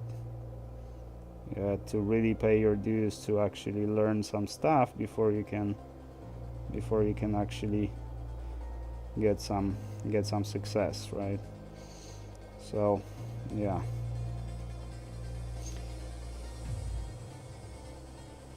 But it was mainly, it wasn't even motivation, my stubbornness.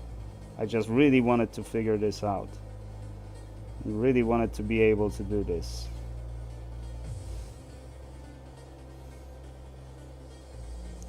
And I knew I could, you know, I knew that it's, you know, I'm so close. I know I can get it. It's just taking a little longer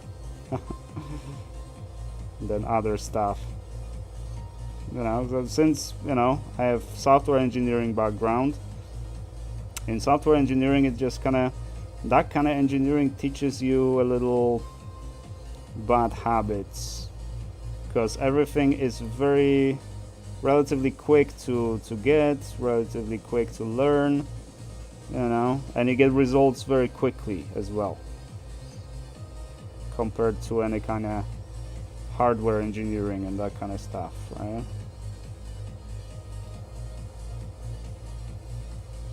So I had a lot of those bad habits from software engineering that didn't quite translate, you know, into this.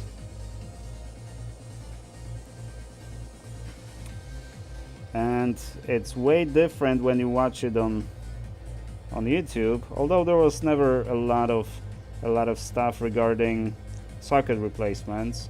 I watched a few videos, but usually they were just, you know, 2-minute videos and the guy just replacing the socket. No testing, no commentary, no explanation, no nothing. And even if I left a comment, you know, asking what's your bottom temperature, you know, what's the size of the heater at the bottom, you know, what's the profile and all that kind of stuff, no, they wouldn't tell you anything.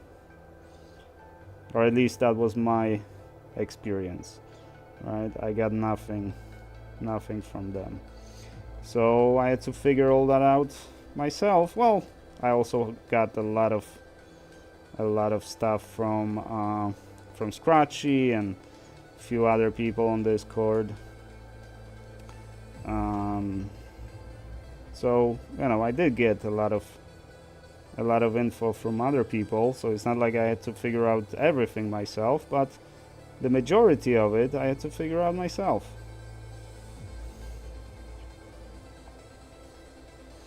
So that was especially frustrating process, because you get pretty much no results and you're not sure what you're doing wrong.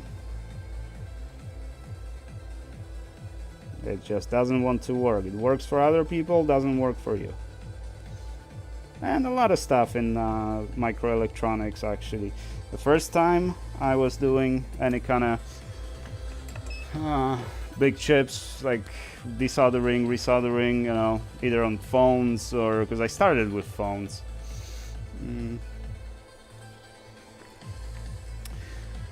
You would see, or I would see on the, you know, on YouTube, people like, you know, they just direct the heat at the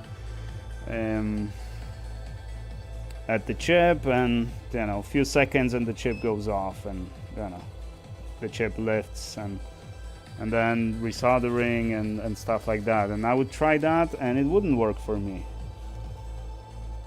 and I couldn't figure out, well, eventually I did, obviously, but initially that was very frustrating, because I didn't know why it doesn't work for me while it works for other people. What am I doing wrong? And I don't know, there was no quick answer to that question, right? I was doing a lot of things wrong and a lot of things I didn't understand. But it's not like, I mean, maybe if you take like some kind of course from, you know, experienced technicians, and it's kind of like a course where you actually, you know, show up in person, and they just kind of guide you through the process and explain all that stuff. Yeah, that would definitely speed up my education in this.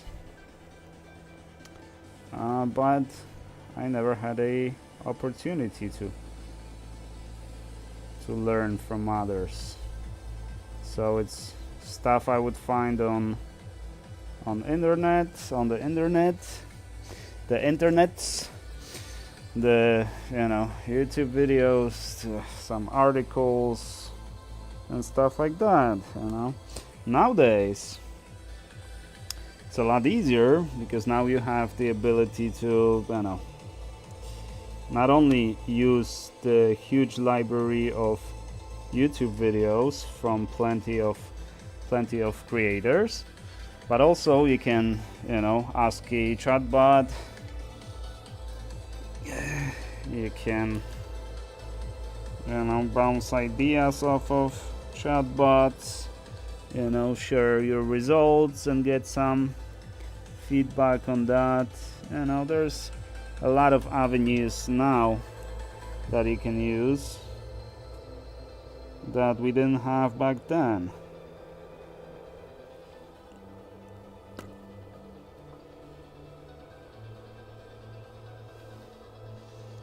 No, it looks aligned to me.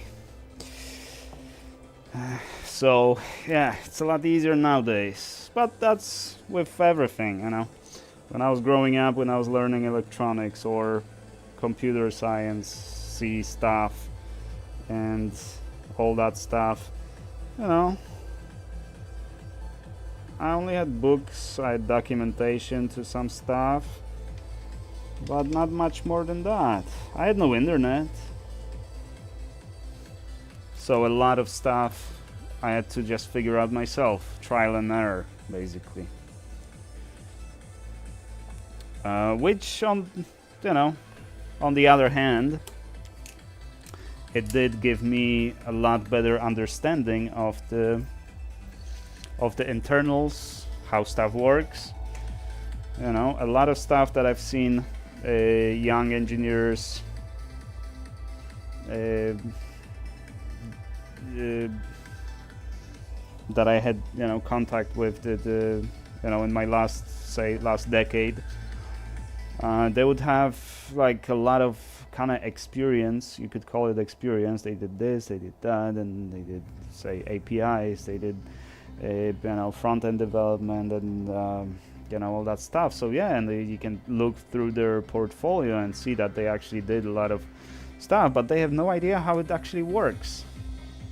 That's why, and even not that long ago, say 15 years ago, so before all that AI boom and all that, the interviews that I would get, for like senior positions and stuff, they would give you like some simple problem, something that you normally use on the daily basis, but you use it as a component, you use it as a out-of-the-box solution, but you have to do it yourself, right? You have to write it yourself. You got to come up with your own implementation of something that you use on regular basis. So you know how to use it in the framework, say, but you don't know how it actually works under the hood. So these were the kind of hard interviews that I would go through to actually show that I know how to actually build that. Maybe I can't build it with the same efficiency, the same way, and same quality that the stuff that I use in the frameworks, but it's important that you know how it actually works under the hood. How, I don't know, how a simple example, if you're into coding, any kind of coding, and what's the difference between the compiler and the linker, right? How does the program goes from the series of source files into the executable, right? So that was the kind of a basic question, basic interview question, the difference between compiler and the linker, and what are they responsible for, right? And even if you wrote thousands of applications, you just hit build, and it builds, and you get an executable at the end of it, right? But what exactly happened? How did that happen? And that was especially important in C, or little lower level solutions, lower level languages and stuff, where you get an error, but not compile error, you get the linker error, like symbol couldn't be resolved, right? So each file separately compiles fine, but once the linker tries to build a solution, something is missing, right? And it's not like linker is going to give you the which line of code is not compiling, just like compiler would, right? Line 70 in this file, there's a problem. Yeah, you can fix that, but linker is not going to give you that, right? It just, every single component separately compiled, but now when we link it together into executable, something doesn't work. You gotta be aware of that. You gotta know how it actually works and how to find that, right? So, that was I don't remember what my point was, but but that was the quirks of when the young engineers just kind of having a lot of experience, having done a lot of stuff, but not actually understanding what they did and how it works.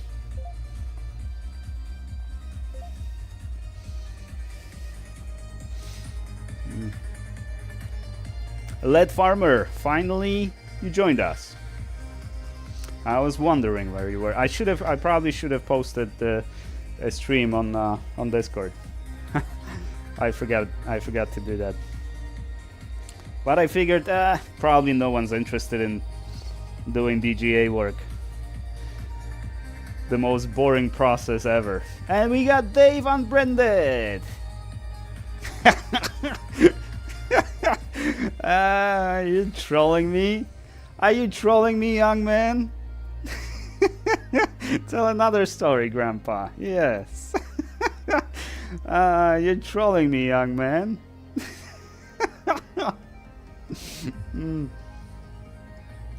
And the only reason I'm laughing is because Dave is older than I am. But if the fully trolling, yeah, because yeah, I guess it was kind of a grandpa story. Yeah, but yeah, my times were better.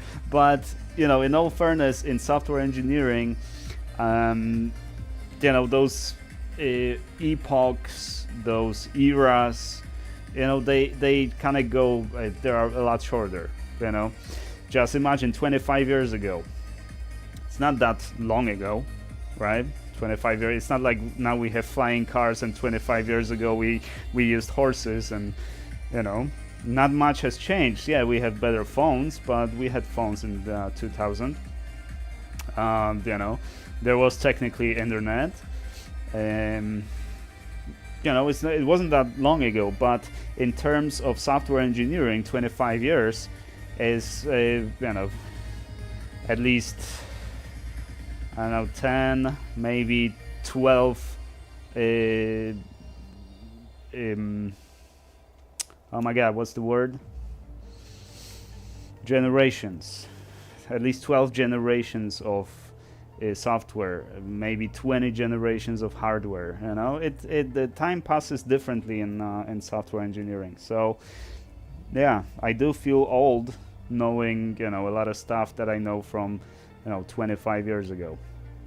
How we used to develop software, how we used to work with computers, what computers would do. Yeah.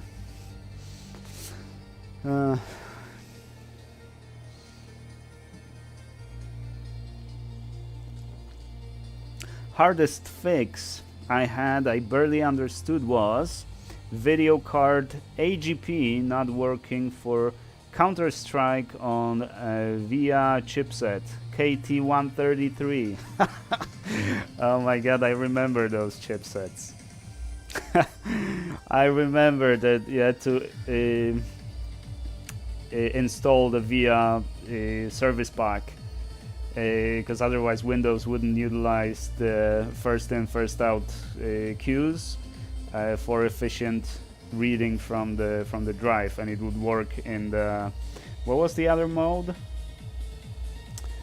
I don't remember, but it was kind of important, because then do you remember direct memory access drivers?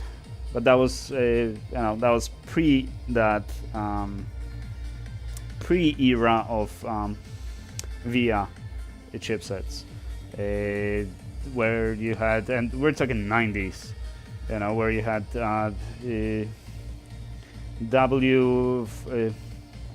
what was it called?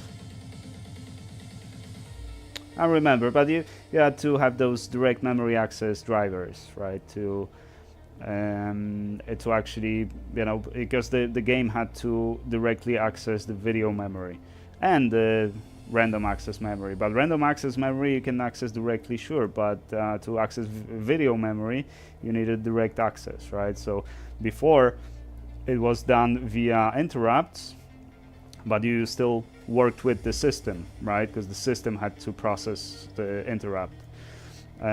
So if you had direct access to the memory, then you could do animations and all kinds of stuff that was you know, not possible to do through the Windows driver or interrupts. So Yeah, stuff was a lot more complex back then because you didn't have all those libraries and stuff. You had a lot of documentation how the hardware works, which you don't really have now with CUDA and all those.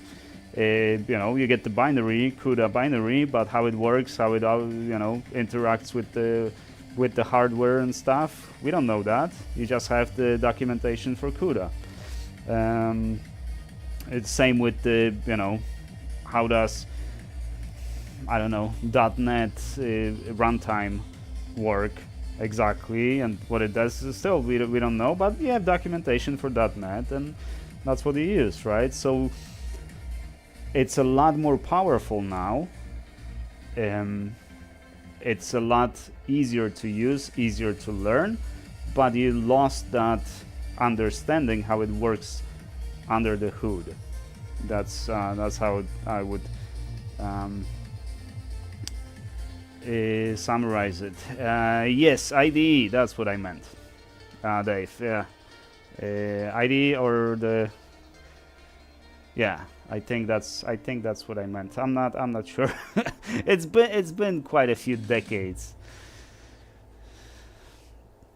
I had to edit a register in BIOS to allow AGP buffer for RAM full unlimited. Yes, a lot of those solutions back then were leaning on the BIOS a lot. Yeah. Because it was, everything that you wanted to do with the computer, you had to do with BIOS. And unfortunately, that's why all those viruses that would kill your computer, they actually wouldn't kill your system. They would kill the BIOS. And they would either edit the BIOS, or they would clear the BIOS, or do all that kind of stuff. That was a pain in the ass. I remember paying a lot of money a few times because my computer would stop working and they had to reflash the BIOS. And back then, reflashing the BIOS, the programmer was a big ass board like this, and the chip was pretty big as well. And it was crazy expensive. And the software was really hard to understand as well.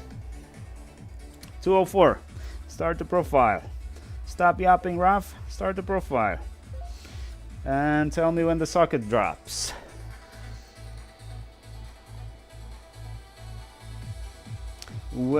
Yes, Willem. Yeah.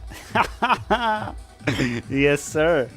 That was you remember? Because something that we always kind of had to even write on the paper, because you would click, there was a button, there were two modes. I don't remember which one they were. And for different chips, you had to pick different mode. But you would click the button and it would change the name. So which one is it? Which one was it? The one that is presented on the button, or the one that is presented on the button is the one that will switch to when you click on the button? Remember that? That was that was a pain in the butt. On top of a lot of other stuff that you had to figure out, But most of the stuff, sometimes you just needed to read the chip and sometimes go to some kind of table to pick the size and stuff like that. But for the most part, you had to figure out a lot of stuff, and you had to just do a few runs, right? Like program it one way, then you read back, but when you read back the chip, you get all Fs or all zeros, right? So that was a wrong mode. So you switch the mode and you write it again. You read it again, you read it again, it was fine, but it was, the parity was wrong, and high and low bytes were flipped, right? Because you were writing in 16-bit mode, and the bits were flipped, and all that kind of stuff. Yeah, that was crazy times. Crazy time. I didn't mess with them much. I go into it in 2010. Well, still a veteran, 15-year veteran. I just booted DOSC, hot swap chips, and force flash skip ID. Oh, Nice. That's pretty hacky way of doing that. It's kind of risky too.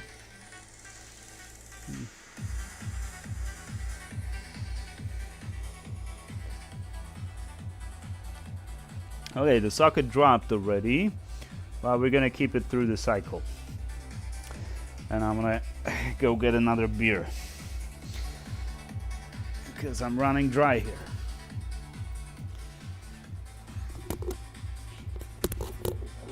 I can't place my microphone there.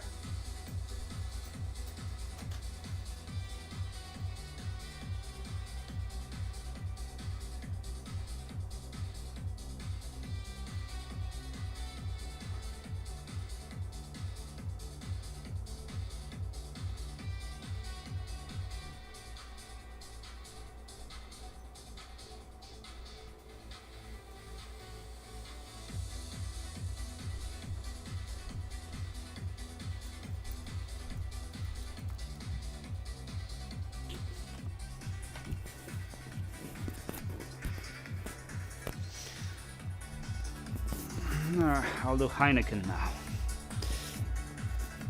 Good old Heine. Alright, what do we have?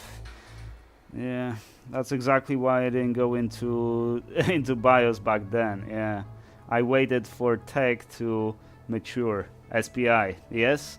Well, it's right, because back then everything was pretty much on I2C or serial, like actual serial, which is basically a clockless communication, right?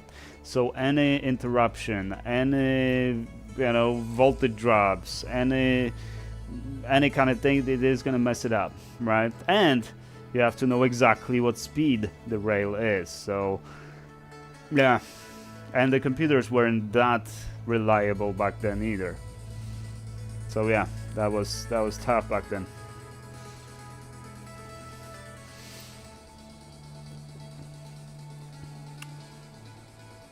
All I remember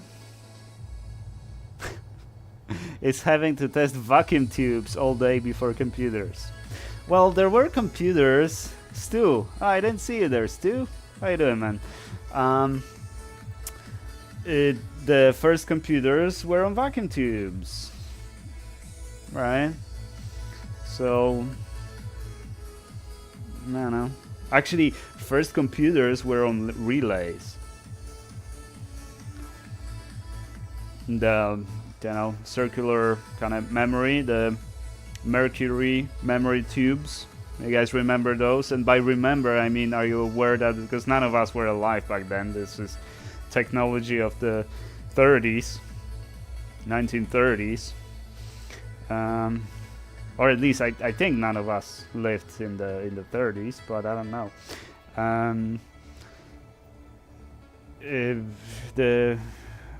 The mercury memory tubes, memory relays, it's basically acoustically, you had a speaker and a microphone and a tube filled with mercury, and that's how you would store data. Crazy. No. Oh, and the good old punch card days. Yeah, well, we are, because they were using them all the way to like 70s, late 70s even.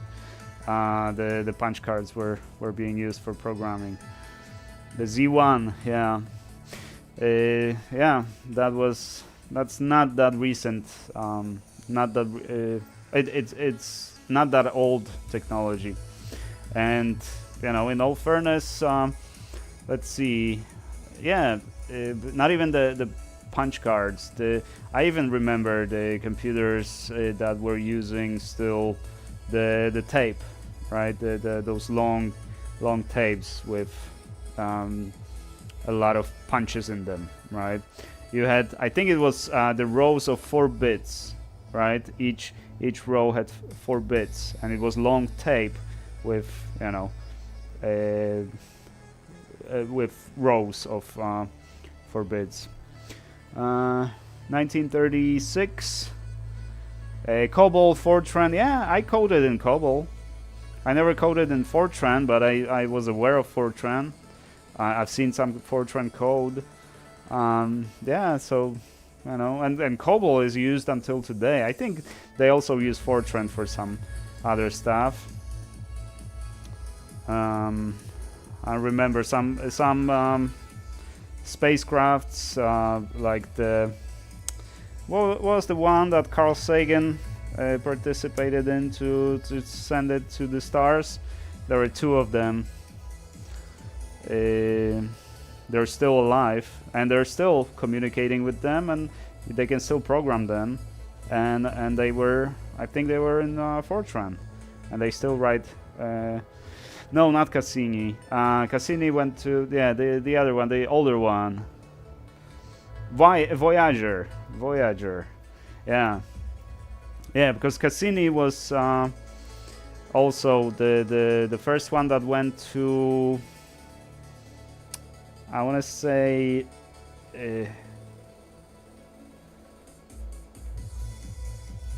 oh my god, which one? Jupiter? Yeah, I see everybody spamming Voyager. Yes, that was the one. That was the one.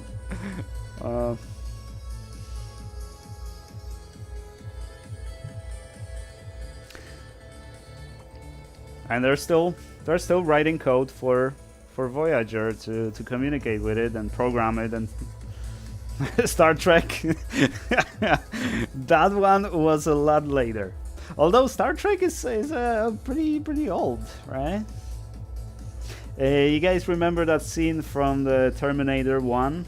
The first Terminator? That was in, what was the year? 1980? You guys remember that scene, and few scenes, when the Terminator goes and scans things, right? And we see what the Terminator sees, and there's a code on the left. If anyone can tell me what that code was, you get a golden star. Even more so for answering what is 6 divided by 0.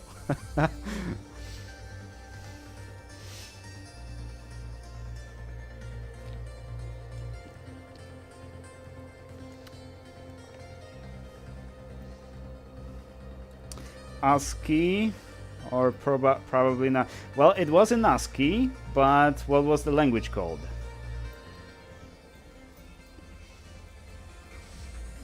I've used that language, and I'm sure you guys have used software written in that language.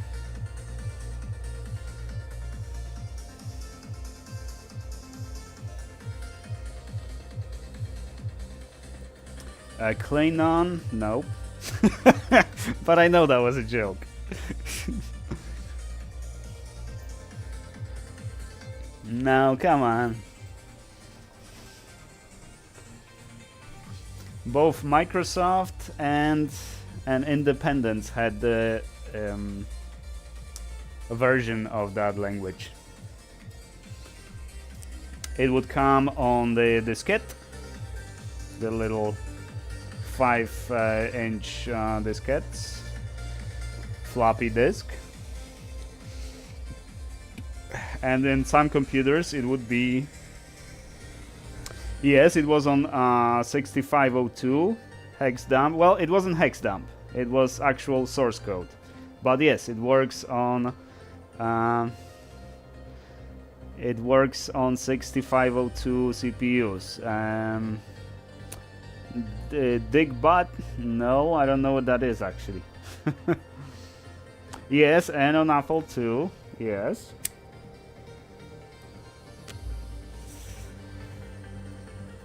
Not Perl. Perl came after that. Oh, Dingbot font. Okay, well, maybe it wasn't Dingbot font. I don't know.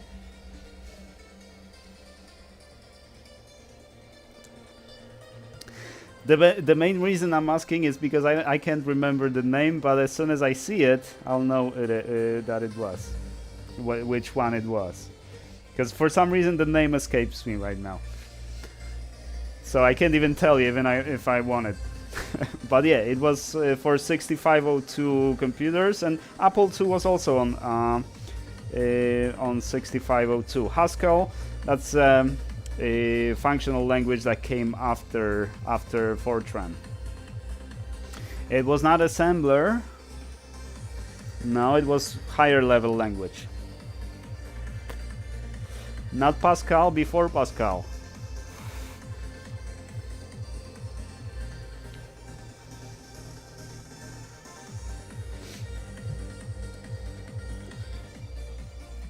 Before Pascal, before C, before C++.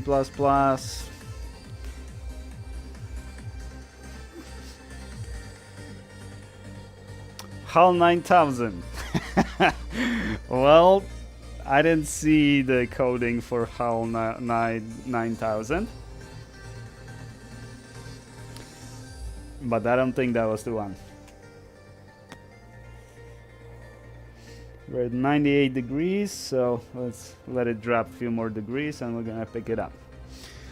I'm afraid I can't do that, Dave.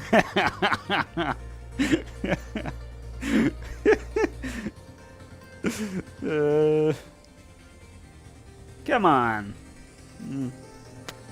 All the games for Commodore were written in that language. Well, not all of them. Some were written in assembly because it was more efficient, and some were written in that language, but then they were converted into, it was kind of like a compiler, but not really. They would just remove certain gunk from it, like addresses and comments and stuff like that. Your dad could answer it. Come on, dude, that was technology from the 80s. Even early 90s. I was writing in that language in the early 90s.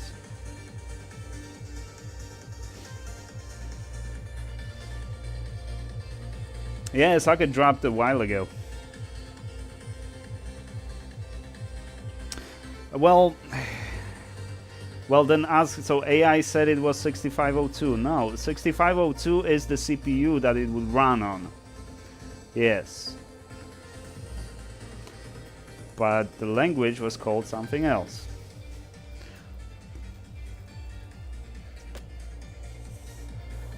You would get those the source code in the magazines, and you could type it yourself. You could save it to the tape. Basic, of course, Basic.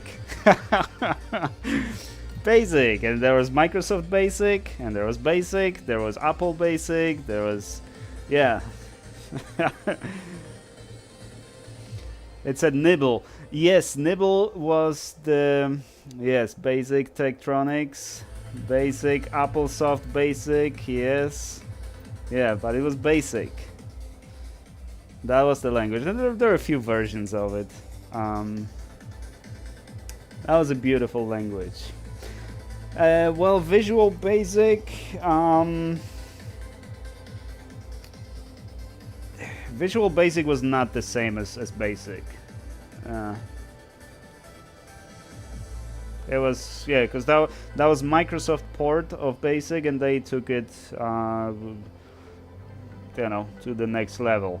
So no, Visual Basic, and you would write in Visual Basic, you would write in like Excel scripts or that kind of stuff, or for databases and stuff like that. Yeah, but that was a different Basic. The one for 6502 processors, that was the Basic I was referring to. The real Basic. You guys don't watch 8-Bit Guy? I guess he doesn't post that much anymore lately, but he was huge, and he went through the entire history of those. Yeah, for Commodore you could record a radio station to tape and play it on Commodore 64. Yes, sir.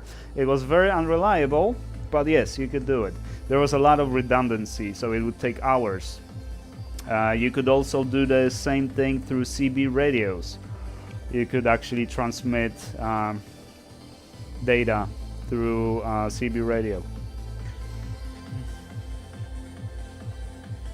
Oh, I'm the only nerd you watch? I'm flattered, Dave. However, BASIC is not a programming language. Like Python, it is a simplification for non-coders. I mean, it was.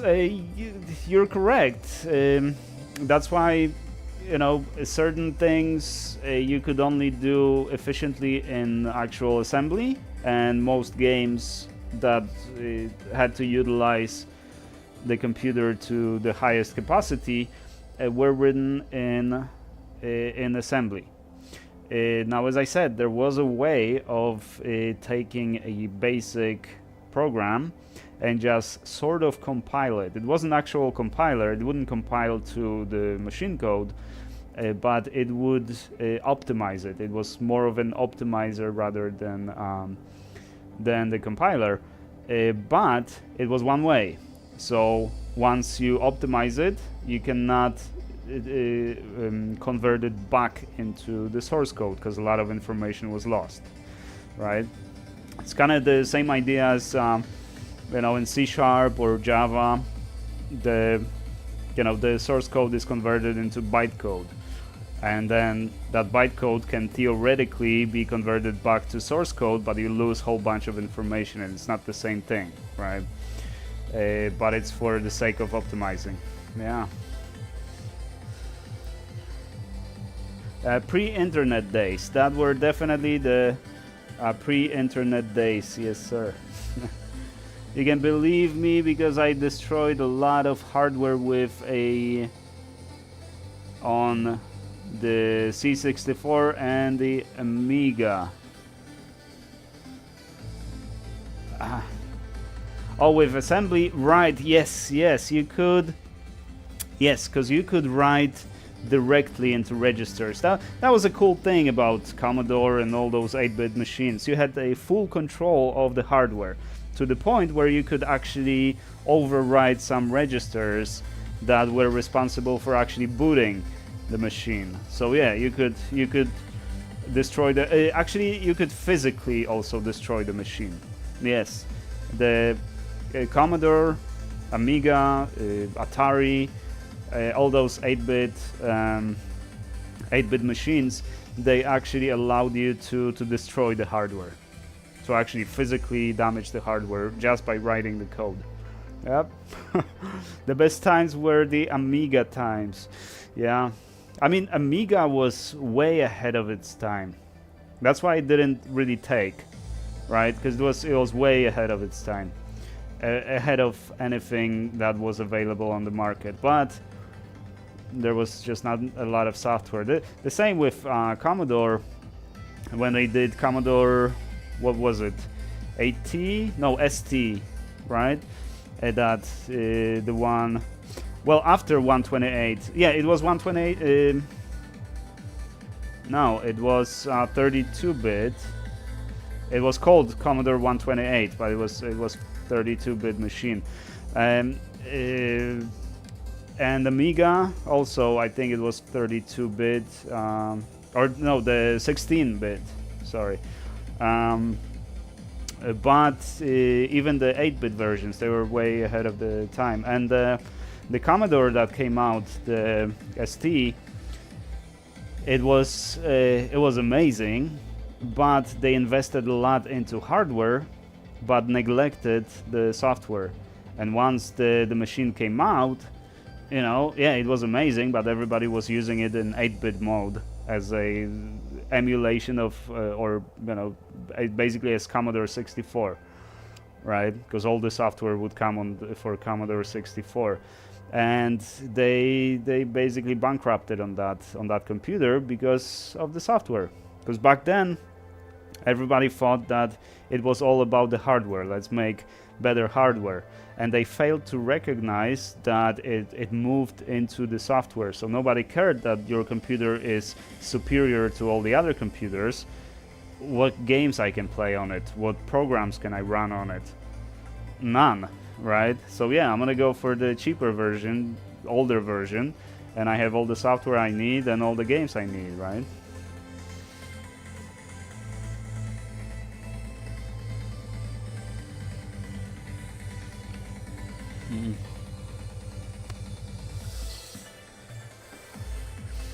I think Atari had the highest bit.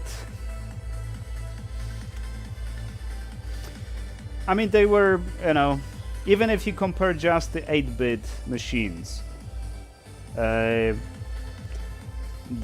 Amiga was ahead of all the competition. Yeah. C128 was, I think, still, I don't remember. MOS 8502 plus Z80 8-bit, 16-bit Amiga 1200. Yeah, that was a good one. 16-bit slash 32-bit. Damn. Yeah. That was good times back then. There was not a lot of work for us coders back then. There wasn't even that much of a, you know, the games that were written for those systems. A lot of those games were written by a single guy in a week. You know, that was completely different times.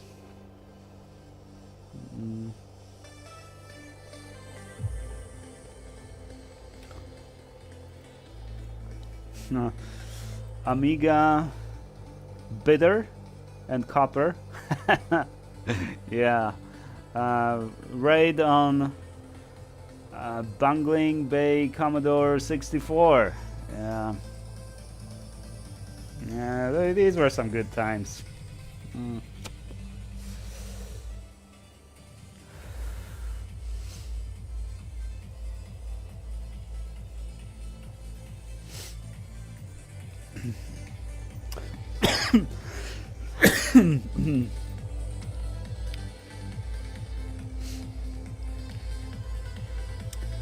All right, what do we have? I was listening to some scientist lady talking about the issue with the LLMs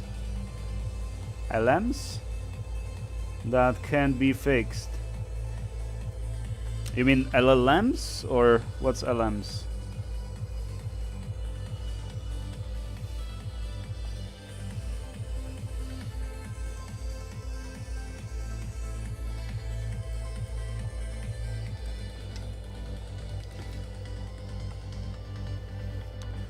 Logic model.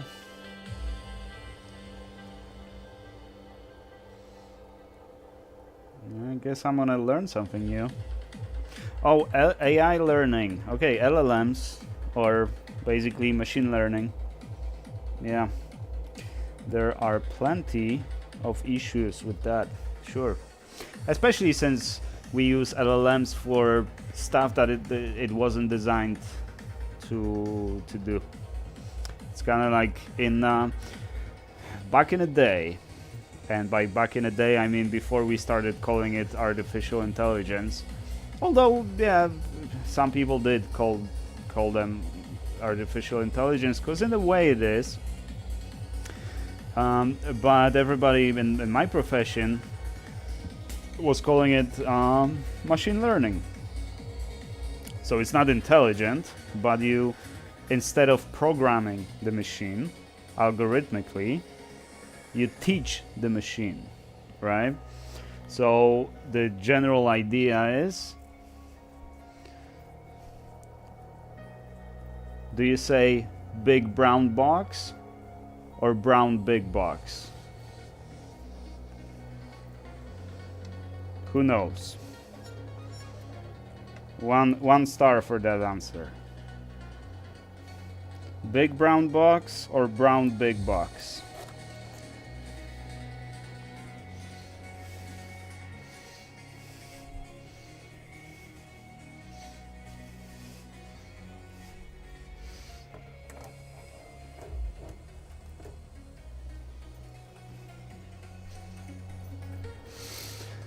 Current AI models have 3 unfixable peer bugs full of big brown doo-doo. Okay, but if you could use only those those two adjectives. Brown big box or big brown box?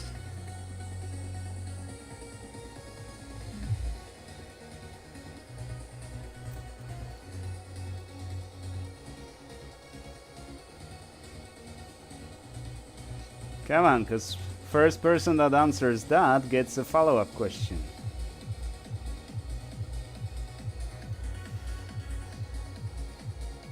That's the title I was watching.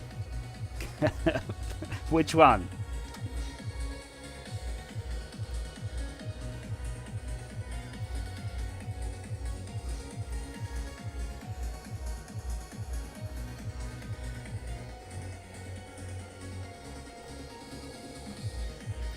Come on, brown big box or big brown box?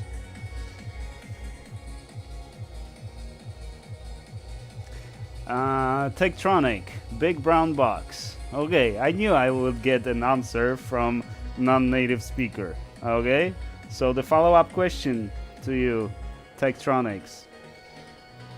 Why? Why big brown box and not brown big box? Or anyone who knows. Who knows? Why is it big brown box and not brown big box?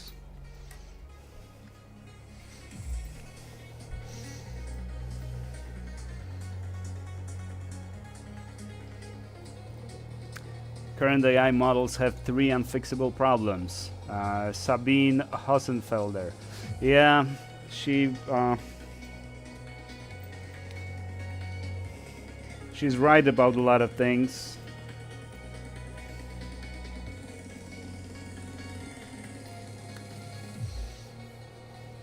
Okay, we describe size before color. Why do we describe size before color? What is the rule? What else is in that rule? First person that gives me the right answer. Come on. There's an acronym for that.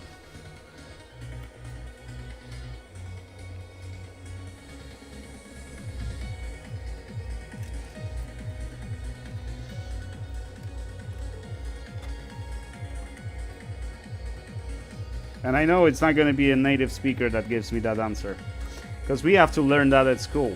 You Americans don't have to, because you speak the language. But us, non-native speakers, we learn stuff differently.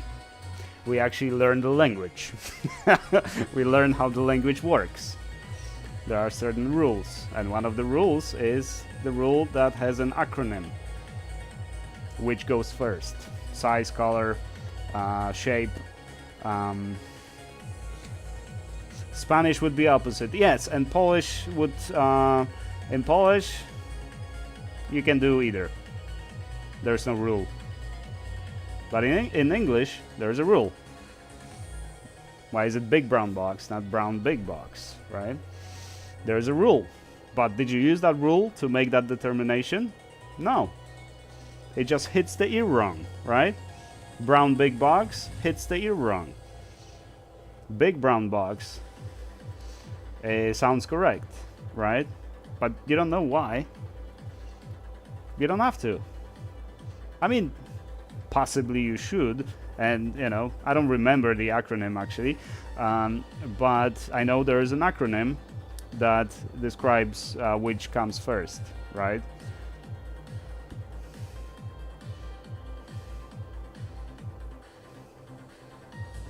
You should really just give the answer after 20 or so seconds. There is a brain behind that ear. Yes, there is a brain behind that ear for sure. But that's my point. That's how neural networks make decisions. That's how they learn. That's how we teach neural network, right? So you know that it's big brown box, not brown big box, but you don't know why. The same with the neural network. You know, it's just learned behavior, because everybody says big brown box, not brown big box. No one, when you say big brown box, you don't reach into your memory storage to recall that rule and go through that acronym and assign properties to each letter so you know the order. You just know it's a big brown box. The exact same way machine learning works, right? You don't give it the rules. You just give it the examples, right? And based on those examples, the machine learning model just makes the decisions. There you go, Tektronic. Did you have to Google that? I'm sure. Opinion, size, age, shape, color, origin, metal, material, purpose.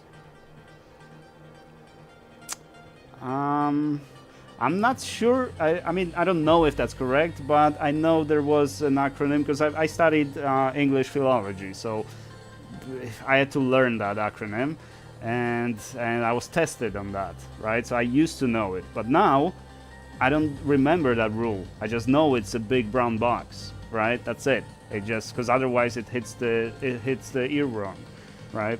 That's it. And I'm sure my wife would have corrected me if I said brown big box. So that's how machine learning works. So you give it a whole bunch of examples, and you tell it that this is correct, and then that's how it learns. But you can't really debug it when the machine learning model makes a mistake. You can't debug it and find a little algorithm here and there, or some if statement, or some condition, or some function call that you can fix to fix that particular case. It's either the whole model works or the whole model goes to trash.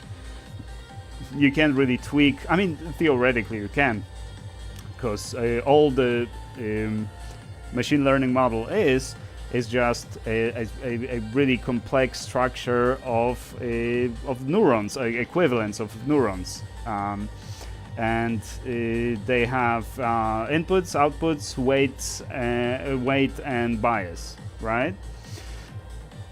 So you could theoretically tweak individual neurons in the network. What are they called? Oh my god, why the name escapes me now.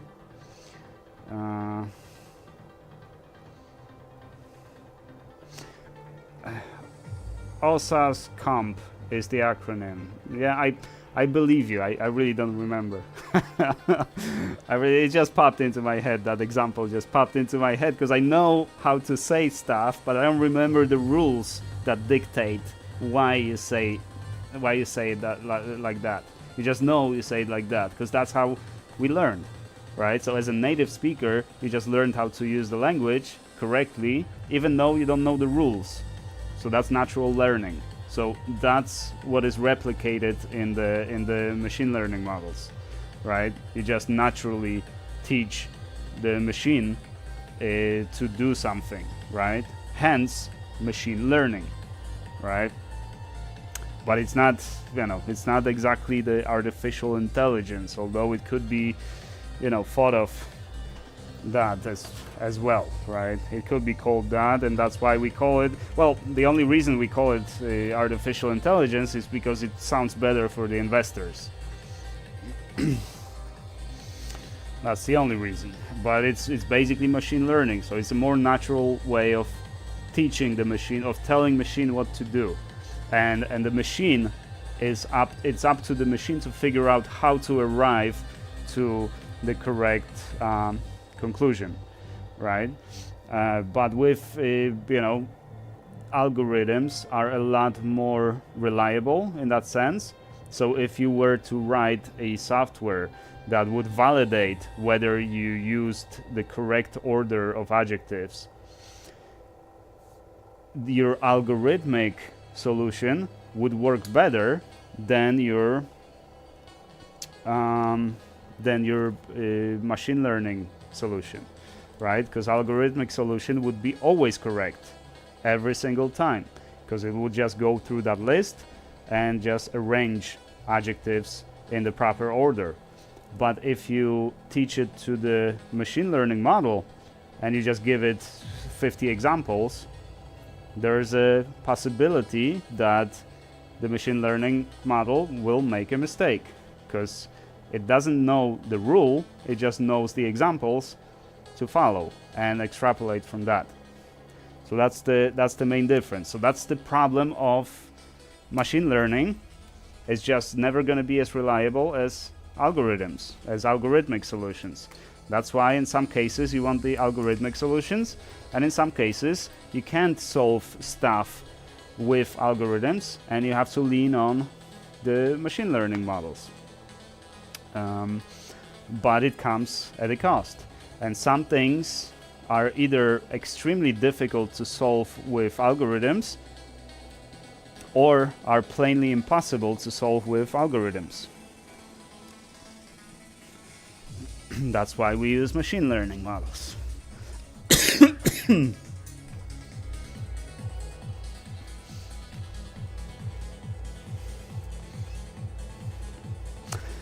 It is quite simple. For complex processes with known solutions, the pattern is more successful than the simple task with many possible patterns.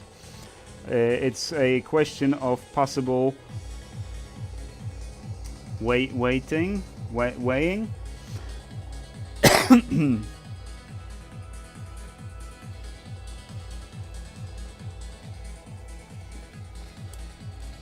Yes.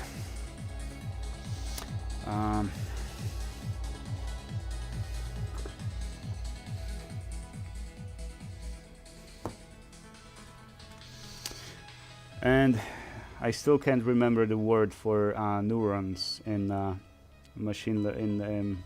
in terms of machine learning.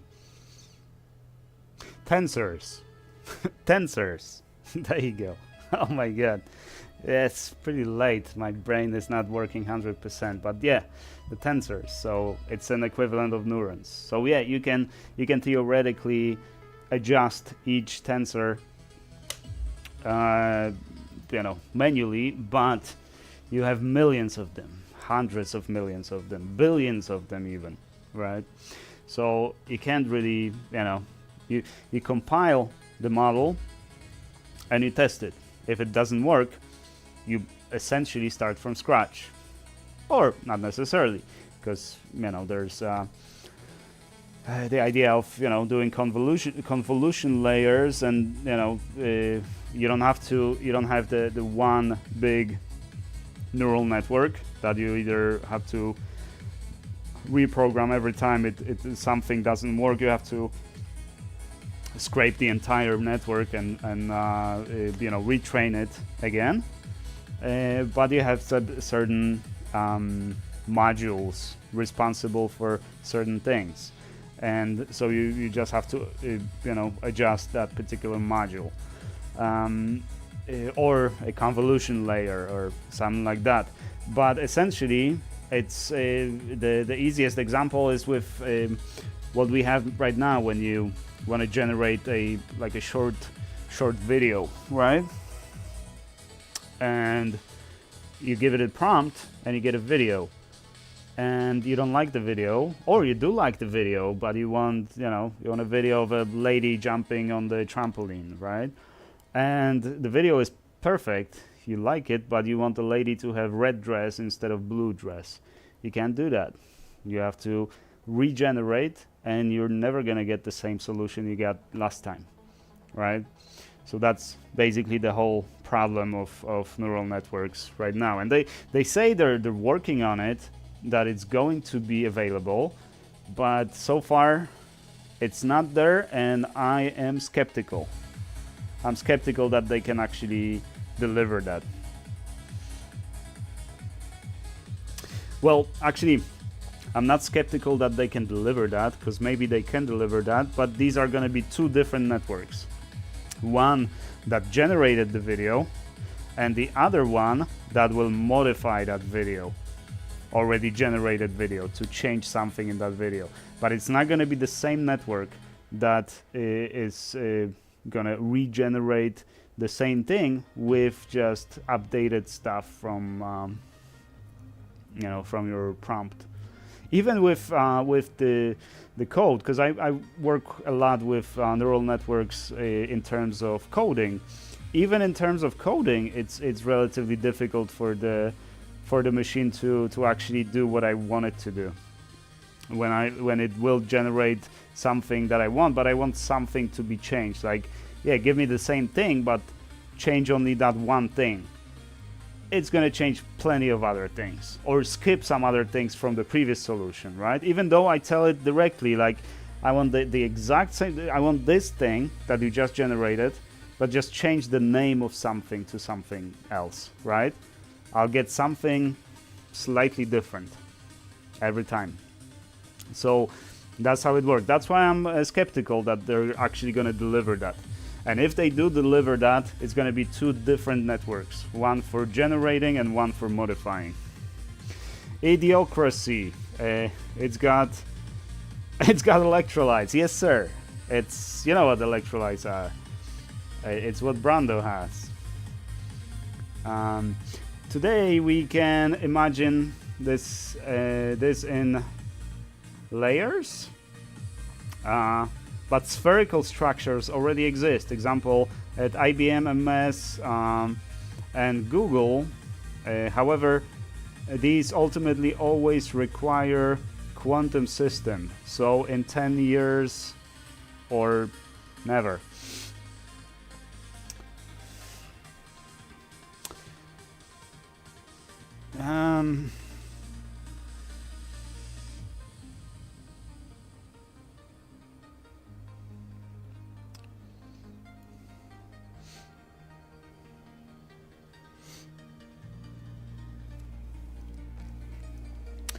Well, quantum computing is an excellent hardware for neural networks, because quantum computing doesn't actually give you answers, right? If you want an answer to 2 plus 2, a regular computer will give you the answer, right? Because it'll use the algorithm that multiplies two numbers according to the laws of arithmetics. But quantum computers don't work that way. They just kind of give you possibilities, right? Direction, estimates, that kind of stuff. So they fundamentally work differently, right? So that's why they are very much suited to machine learning.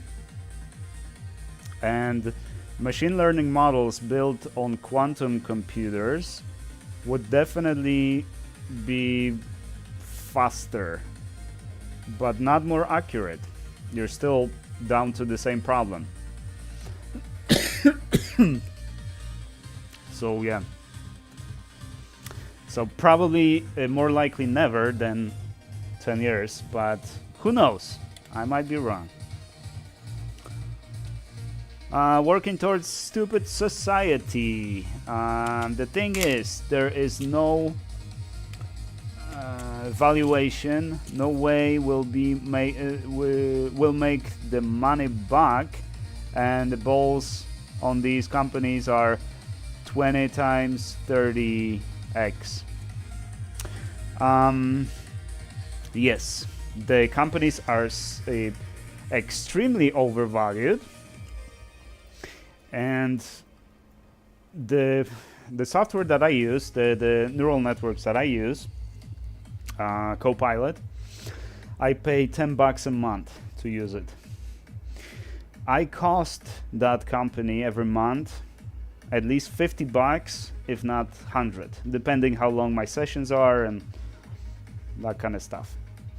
I hit the limits like every month. I hit on my free ChatGPT license, I hit the limit every day. I know I cost them more money than they make off of me. That $10 doesn't even cover half of what I use. Not even close. So yeah, it's a horrible business model, and the only reason it works is because there are investors that are willing to lose money because of the FOMO. But at some point that FOMO will go away, because they will find out that there's nothing to miss. There's nothing to miss out on, because there's nothing. Or, you know, neural networks are cool and fun and everything, and they work for the most part, but just consider how much money do you have to pay for electricity to deliver that. And now compare that to the socket replacements that I do, right? $30 a socket, right? If the electricity that I used would cost $300 and I get $30 per socket, then is that a good business? Would that, how long could I do that? If someone, gave me money and here's $1 million, so you can keep doing your socket replacements and lose $270 per job, then yeah, I could continue doing that. But how long until someone decides that this makes no sense? We lose $270 per socket and there's no money in sight, right? No prospect of actually making money, right? Solar and wind battery AI farms. That's even worse idea, unfortunately, because the maintenance on those wind farms and those solar arrays is crazy. The energy storage is a big problem. So if you need energy at night, you don't have sun at night, so you need to store that energy somehow, right? So you need to invest a lot in storage. We're all, as repair technicians, we all know that the batteries are expensive and they don't last very long, right? Couple years and your battery is down to maybe 70% of its capacity, if that. So you have to replace those batteries, say, every 3 years, maybe 4 years. So we don't have means of storing energy, and there's no means of generating energy from solar at night. Likewise, with wind energy, that's even worse, because the wind, sometimes it's there, sometimes it isn't there. Same thing. You can't just use those as direct, energy production. You have to store that energy and use it when you need it. When you store energy, what happens? What happens when you store energy?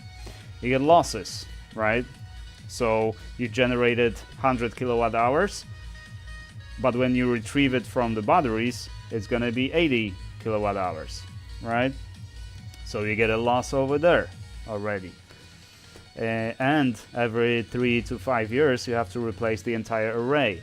And that entire array of batteries could be millions of dollars a pop, right? So, no, it sounds good on paper, not so much in practice. Let's see, that doesn't matter with quantum systems because the weighting comes from the mass, right? And so it's question of secondary evaluation.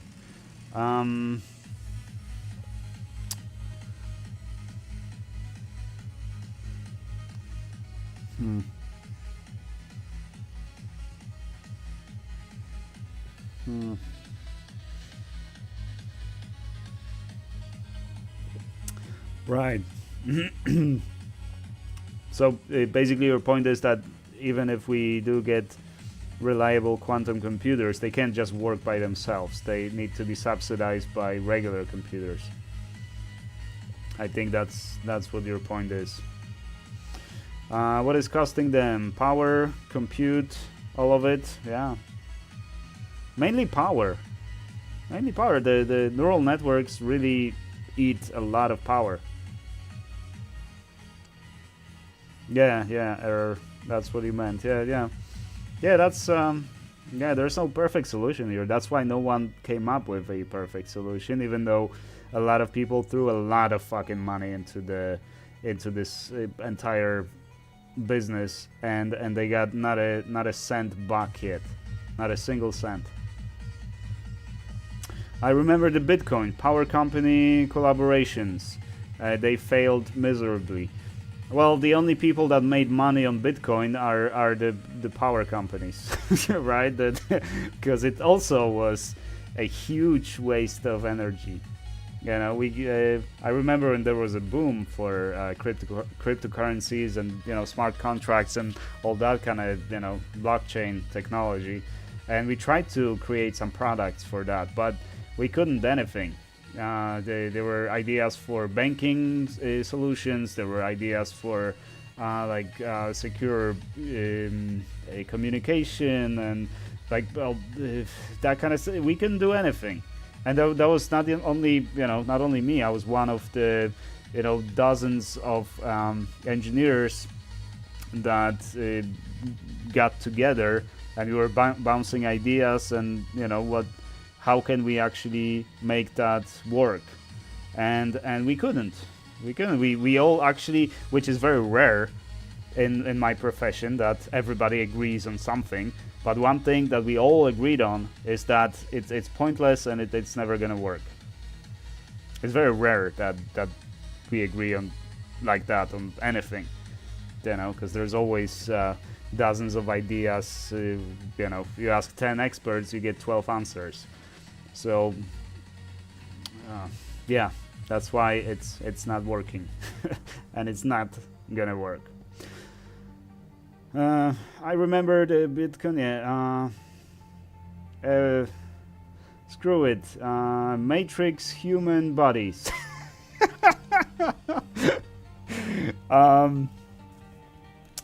That maybe worked in the movie, but that is a very common plot hole in the Matrix, because it doesn't make sense.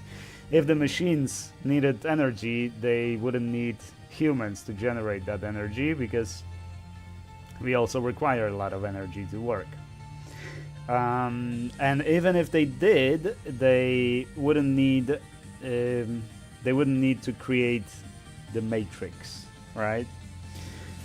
And if they actually wanted to use people as energy source, it's easier to just put them in the ovens and burn them instead of coal. But if you're a machine, even though humans took scorched the skies, so there's no solar power, you build a dam. You build a dam. and you get plenty of energy. You build wind farms. You build I don't know, just these two actually. And you have all the energy you need. Why bother building farms of people? So that was a common plot hole, or famous plot hole of Matrix. It just didn't make sense. It made for an awesome movie, but it made zero sense scientifically.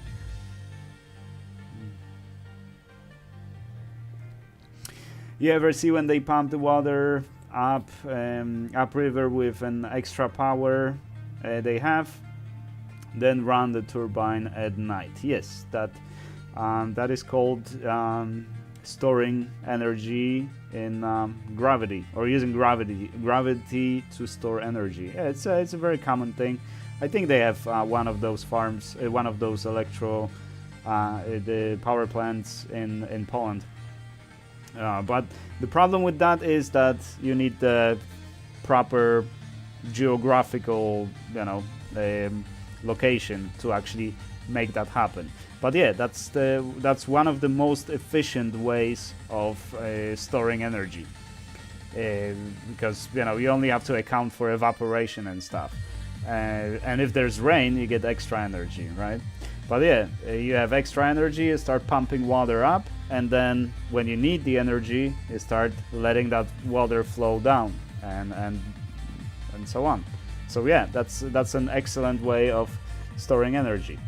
Even more so than solar panels, or obviously batteries or anything like that. That's but batteries you can install anywhere. and a hydro plant like that, a hydro battery, you need the proper geographical conditions to actually make that happen. And you know, it's difficult to build, it's expensive to build, and it has to be maintained. It's a lot better to just build the dams. You know, dams are one of the best ways of generating energy, right? If you don't need energy, you just let the water flow around the dam, you know, through the, you know. If you need more energy, you open more shafts to let the water through and stuff. So yeah, dams are the best energy sources. I mean, there's also nuclear. That's even better. But again, it's expensive and it requires maintenance and stuff. It's relatively dangerous. It might be producing a lot of nuclear waste and stuff. So yeah.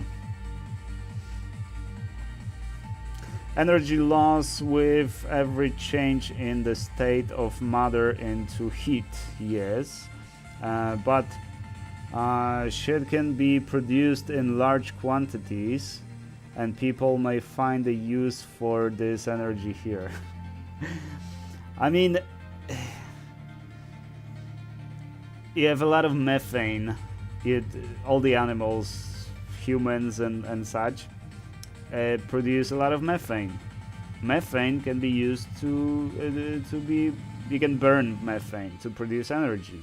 It's a viable option as well, and there were when Poland entered the European Union, they were throwing a lot of investments into a lot of stuff, and especially if you had ideas for renewable energies and stuff, they would give you money, and we were planning to apply for the methane production. To use for, you know, to burn it for heat, right? Because you either use natural gas that you get from Russia, at least in our case, in Poland, or you do methane. And to actually produce methane, you don't need much. You just build a big tank, right? You throw a lot of crop in there, and by crop I mean, you know, it can be you know, like hay, grass, you know, all that kind of stuff, right? You close it up and you wait, and you see, and you keep it warm, right? So you keep it in the sun or whatever, or you even, well, probably you don't heat it up because then you lose energy, and the pressure starts building up in the tank, and then you just connect the gas lines into it, and you just start storing that gas. And then when you need it, well, you need some way of slightly refining it, right? To just kind of know what you're burning, and you connect it to the methane burner, and you have heat.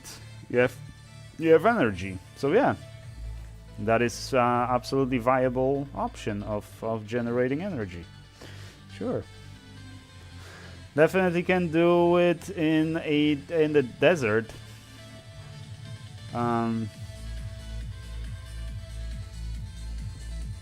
Yeah, you're not gonna have hydro power plant storage in Arizona, or even in Colorado nowadays, because it's, well, yeah, the dam is the best, but again, it's the same problem. You need the proper spot to build a dam, right? You can't build it anywhere, especially if you own a lot of energy, right? And in many cases you have to like destroy a lot of the ecosystem around to actually flood the area where you want to store that water.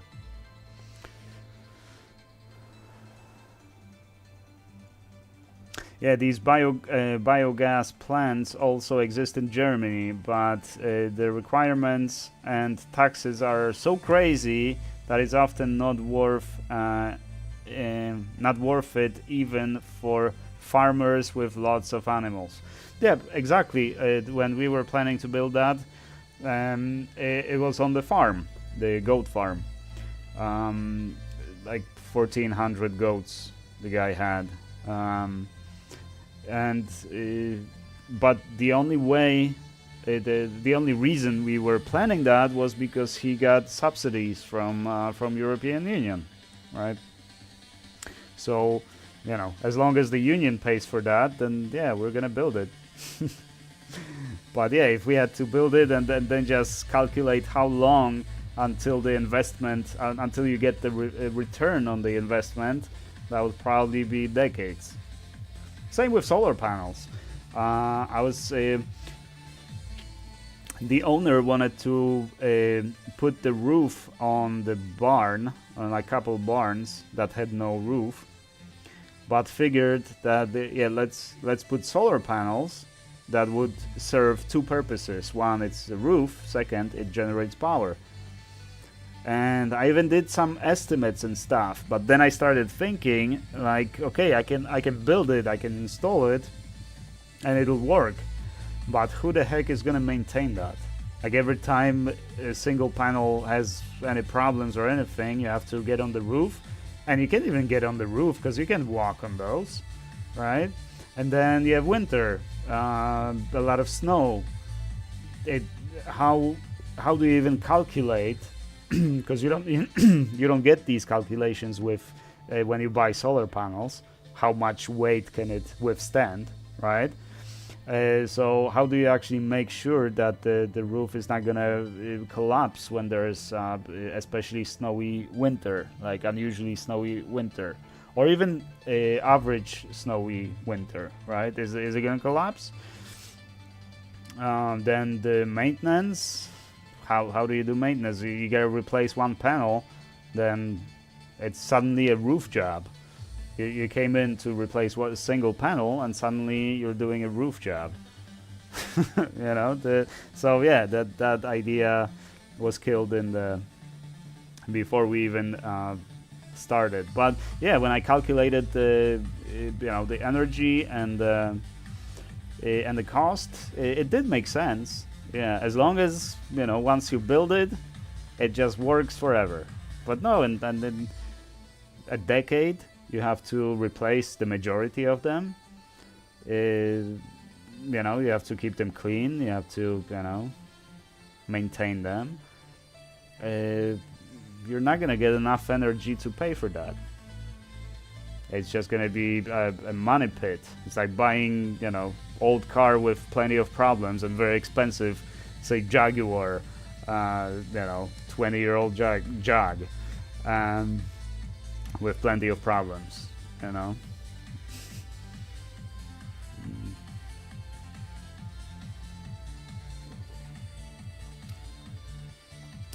Energy production is not an easy thing. That's why we still burn coal and stuff, because that is reliable. That is something that you get on demand. You need more energy, you shovel more coal into the oven. You need less energy, you stop shoveling coal. Same with the, you know,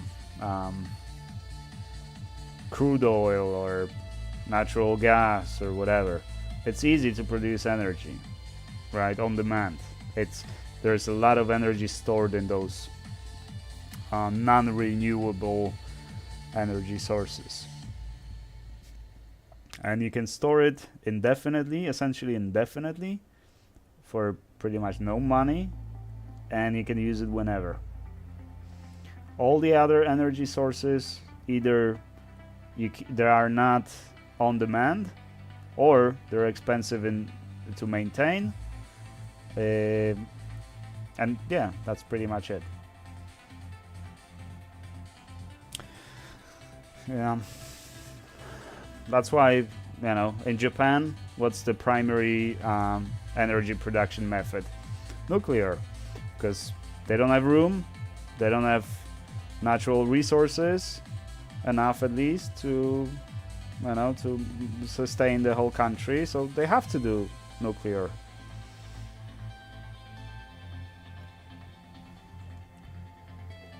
The US has never been a better friend to Russia than it is today.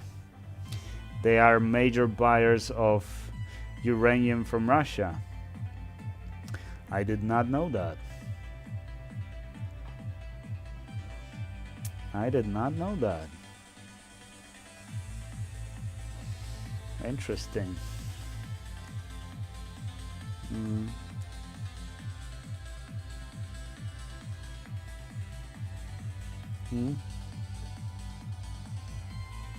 Good to know, I guess.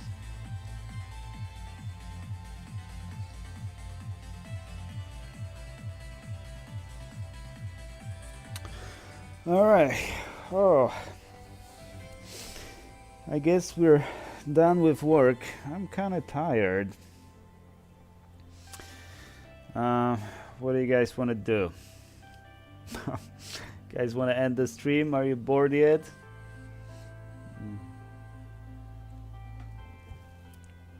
Or you have any specific questions? Maybe you have some questions. I'll be glad to answer them. I gotta take a picture of all the sockets I have. I have a whole pile of sockets now. That's the picture I'm gonna take for the new listing when I increase my price for this to some more reasonable price. The problem is that we have so many artificial problems and arguments that we don't see what's happening behind the scenes. True, we just kind of argue about nonsense or stuff that is not quite important or not strategic, and we neglect the actual problems that we should be focusing on. That is absolutely true. And it seems to be a global problem, but especially, you know, because I live in the US, so, you know, that's the closest to my heart. Problems, like, you know, farmers. Take farmers, right?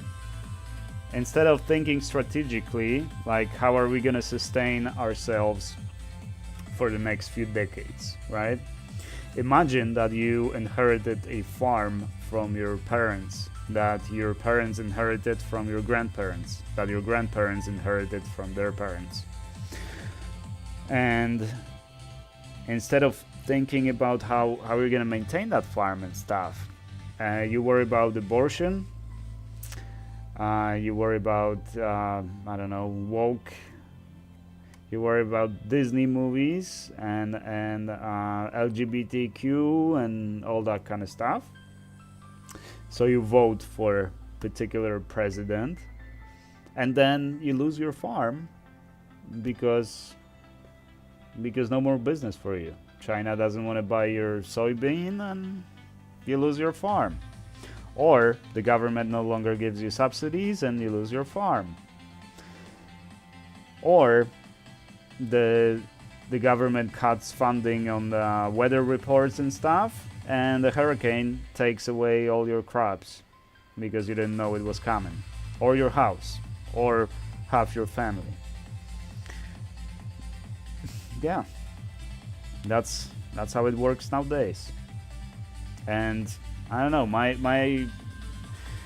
my feeling was that, you know, if it was up to me, I don't know, I would probably, you know, since, you know, I hate to see people suffer, so I probably would still vote for, you know, bailouts for the farmers.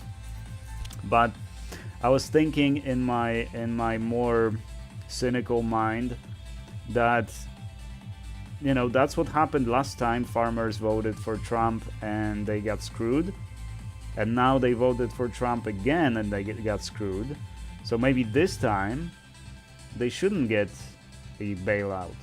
Maybe this time they should learn their lesson, and maybe they should be replaced by other farmers that will think strategically and actually take care of their farm, because this is part of taking care of your farm, right? It's not just working the land, it's not just watering your crops, it's not just, you know, maintaining the farm. It's also ensuring that political decisions that you make as a voter align with your strategic goals, right? So maybe they shouldn't be farmers in the first place.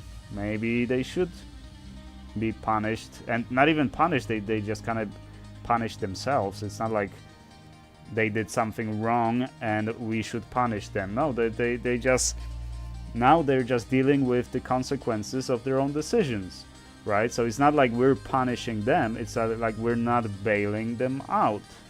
We just let them live with the consequences of their own decisions, right? That's how I look at it. But obviously I would, you know, I have nothing to do with that. I have nothing to say in that matter. But maybe that's what should happen. And maybe now they would learn, because they didn't last time, and this time they still won't learn, because come next election and they're gonna vote Republican. For what reason? If Republicans aren't doing anything for them, right? I have a question. When doing socket replacement, at what temperature do you preheat to change the socket? I saw it's going up to 200 or something. Is that right? So 210 at the bottom, but the thermocouple touching the board. And in this session today and yesterday, I did 205, 204 actually. 204 at the bottom, 205 at the top. Preheating, if you want to skimp on preheating, it's about, what was it? 10 minutes, around 10, 12 minutes preheating until I started the profile. But I did notice that if you preheat this quickly, so normally I go to 100, then 150, 180, and all the way to like 205. Then when I start the profile, pretty much as soon as it hits 205, the socket's already lifting and is already almost ready to come off as soon as it hits 205. But when I did the short preheating, around 10 minutes, maybe not even, when it got to 205, the socket was fully solid, not a movement from it. So it does make a difference, turns out. So yeah, I'm a strong proponent of preheating a little longer, slowly, preheating slowly, and for a longer period. Yeah.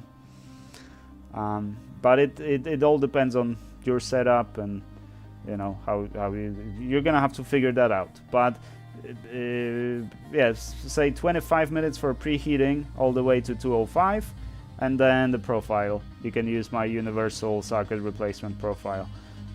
It goes to 205 and it holds the dwell time is 160 seconds. Yes, exactly. Even the Amish in the USA have had to submit to money since 1913. It sounds harsh, but ultimately even they can't do anything without money. Yeah, but we should focus on the positive things and be a role model for humor and perseverance. As self-employed people, that's important. True. Thumbs up to that.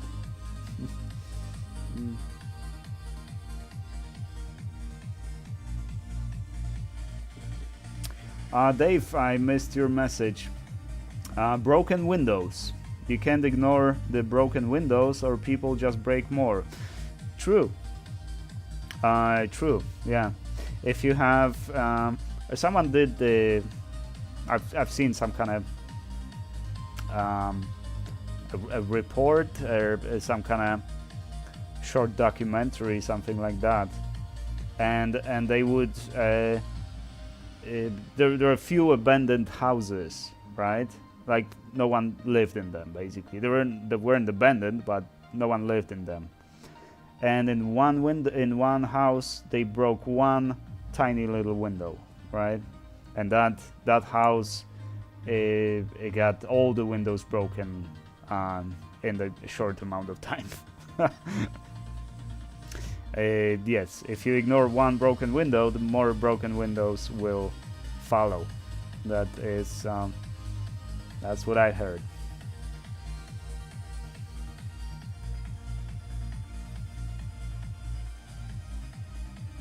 You claim we are just complaining about the small things. That's why we complain. Family and structure is important to people like me and others. Well, it is important to me as well. I'm pretty sure it's important to everybody here. Religion. I think you misspelled the... Oh, religion, etc. Yeah. True. But, your point? Should I go to, I don't know, Middle East and start complaining to those people that they don't believe in Jesus?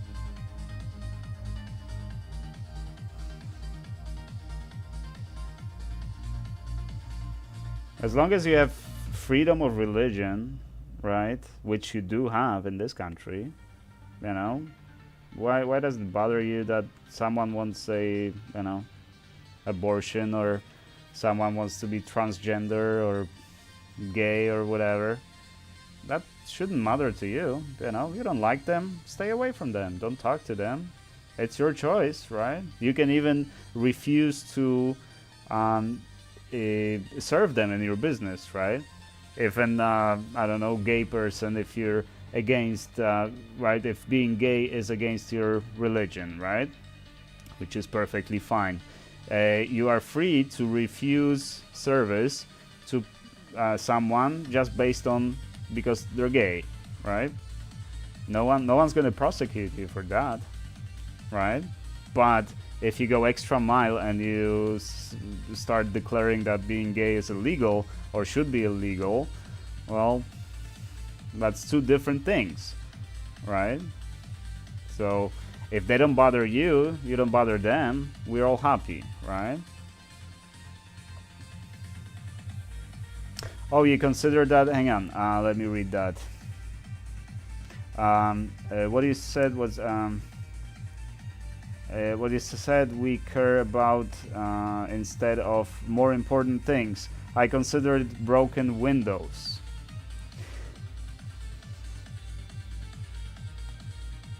Well, that's a slippery slope, man. That is a slippery slope because, you know, the church would, historically, church would be against science, right? Church would be against freedom of speech.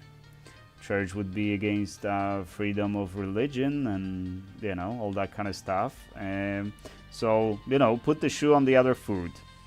Imagine that now someone else becomes a president and says that you know, being a Catholic is illegal, right?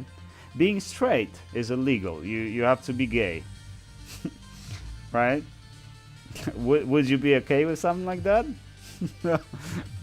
Or not being transgender is illegal. It's not allowed, and you should be cancelled because you're not transgender, right?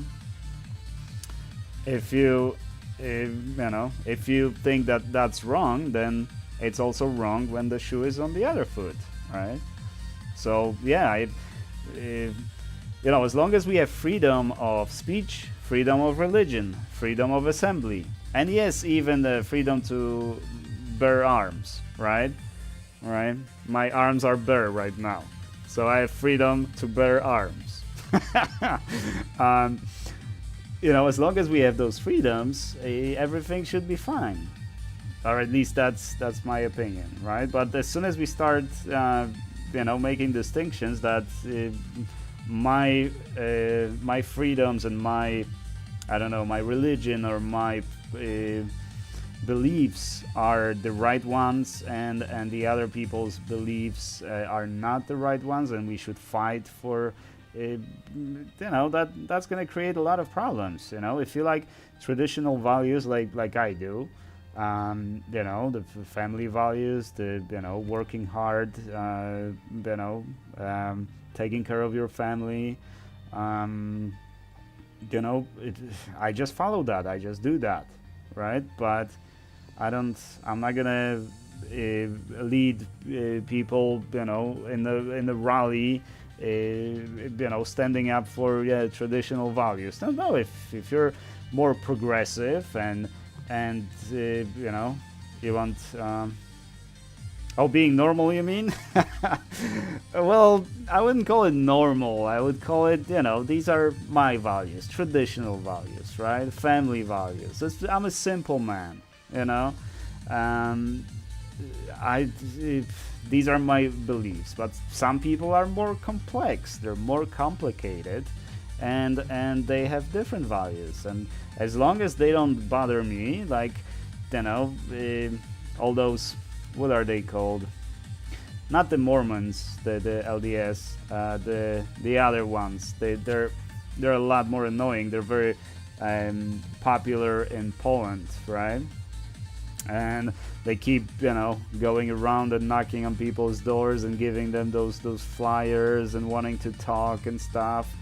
You know, first time, second time, and third time, I was nice to them. And I even engaged in discussions and stuff, but they figured that if I'm nice to them and I engage in conversation or even discussion regarding politics or religion or values and stuff like that, they can just come over every Wednesday and bother me. So finally I said, well, guys, come on. Okay, we already talked about everything we needed to talk about, and please stop bothering me, you know?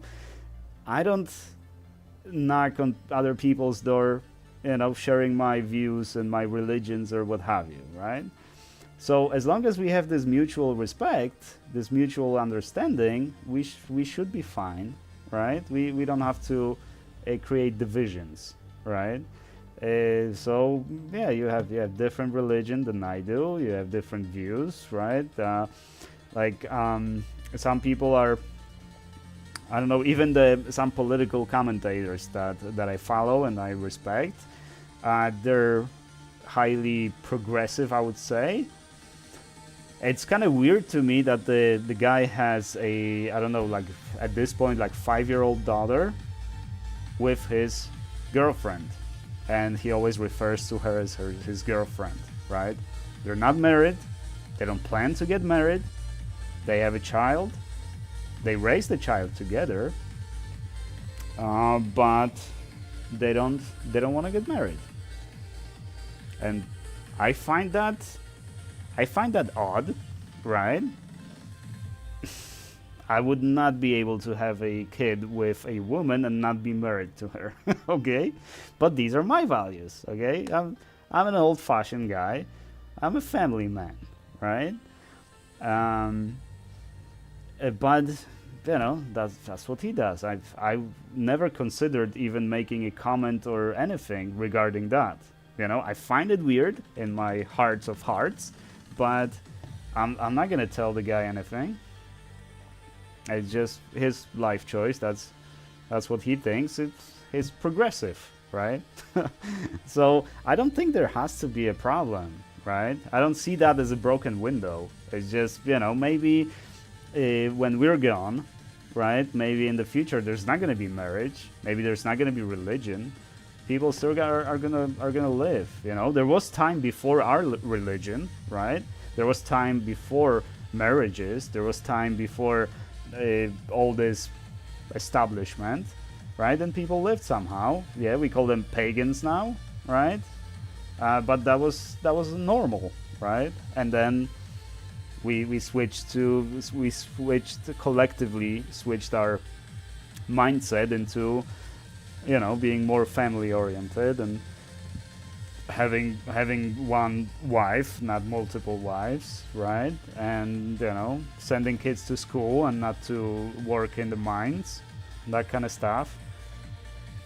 I don't see that as a broken window, basically. That's my point. I think I'm dragging it too long now. Maybe they bother people. Those people live in small towns and vote for people you don't like. It's now a slippery slope, but 30 years ago, Two genders, no questions. I mean, no, there are two sexes always, but genders were there were always three genders: male, female, and none. Like man, woman, kid. Right? There are always three genders. In my language, there are three genders of the words: męski, żeński, nijaki. Right? There's always three genders, but two sexes. Right? So, you know, maybe it's just a linguistical problem over here. Now we have multiple genders, and yeah, you don't think I find it annoying that on every job application I have to declare my gender? Declare, you know, whether I'm a veteran, whether I'm disabled, and all that kind of stuff. Well, yeah, it's annoying, but I know I can live with that. Being normal will be illegal. That's absurd. I mean, normal. What do you mean by normal? Normal just means the majority, right? You know, if there's 5 of us in the room, and 4 of us are gay, and 1 of us is straight, then, you know, gay is being normal, and straight is being unusual, right? So, you know, normal is just basically the whatever we decide it is. Well, actually, not even whatever we decide, whatever we collectively decide it is, right? They are basically describing simple family values. That's normal. I mean, is it anymore? I don't know if that's normal anymore. A lot of people would disagree with me, and I'm fine with that. You know, that's something that I, you know, I don't believe in divorces, for example, right? In US, divorces are half of marriages end in divorce, something like that, or even more, right? People have 2nd, 3rd, 5th wives, right? It's normal in US, right? Where I come from, it's a little less so. But still, people get divorced. My mother was divorced like 3 times or whatever, or twice. My sister got divorced at least 3 times. I stopped counting after husband number 3. I hear she burned through 2 more after that. I don't care, but you know, so divorces are normal. But I believe that there's, you know, I don't believe in divorces. Right? You made a decision once, and I'm gonna stick with it until the day I die. And if my wife dies before me, I'm never gonna remarry. You know, but that's just my belief. But it's not normal. Divorces are normal in US, right? Science. Oh, Jehovah's Witness. Yes, that's what I meant. They hit me up too. Yeah. I don't agree with them, but we have the same God. Okay. See, so we can always find something to, you know, to relate to one another, right? They're not bad people, right? They're annoying people, but they're not bad people. It's not like they threaten, they come to your house and they threaten you or something, right? I think a lot with this whole hatred to, you know, other, to, you know, other beliefs and stuff. All of that came from, you know, that whole. I don't know if it's called woke or whatever, but there are like a lot of especially women with pink hair. And a lot of piercings around their faces and like basically bashing us white males that, you know, that we live a life of privilege and we're just basically the worst people, right? Because we have privilege. I've never felt my privilege, you know. I work hard like everybody else. Nothing is given to me. and I deal with the same problems everybody else is dealing. I never thought I had any privilege, but suddenly I'm being accused of doing something, and it's just completely uncalled for, you know. And so that created a lot of hate, because that was kind of a justifiable, maybe not hate, but justifiable criticism of those people. And that's why we end up in the situation we're in right now, because yeah, some of those people just basically overstepped. They started looking for problems where there weren't any, and in the process they created a whole bunch of other problems, and now we're dealing with those problems. Luckily it's kind of went away nowadays, right? So let's hope it's not gonna come back, but who knows? Maybe it will, but I guess we have to just react to those better. Let's see.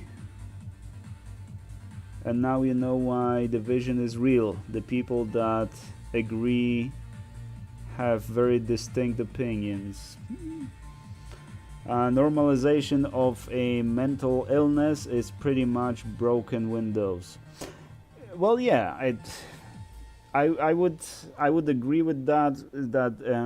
In some cases it is mental illness, and we just kind of, you know, because you can't force someone to get help, right? And you also can't just ignore people's rights just because they have mental condition. So it's a very sensitive, a very complex subject. You know, I wouldn't know what to do in that case. I just avoid people like that. You know, I don't argue with them. I don't try to convince them. You know, it's just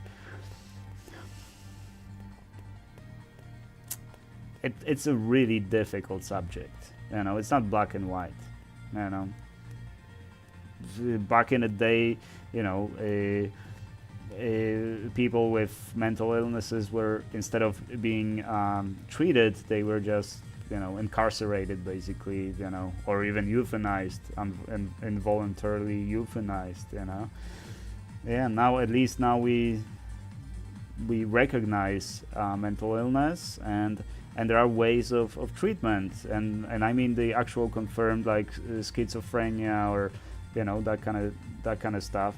There is actual, you know, there's medication, but you can't force someone to take the medication. And pretty much the majority, from the cases that I followed and I heard of, the majority of people that suffered from schizophrenia and such illnesses, they were reluctant to take medication because they felt like the medication is just kind of taking something away from them, and like kind of killing part of their brain or something like that. It was very nicely depicted in the movie The Beautiful Mind. Was it Beautiful Mind? Something like that. Basically, the guy, you know, mathematician that had mental illness and imagined, you know, he was working for the government and he was a spy and stuff like that, right? And he had imaginary friends, basically, right? And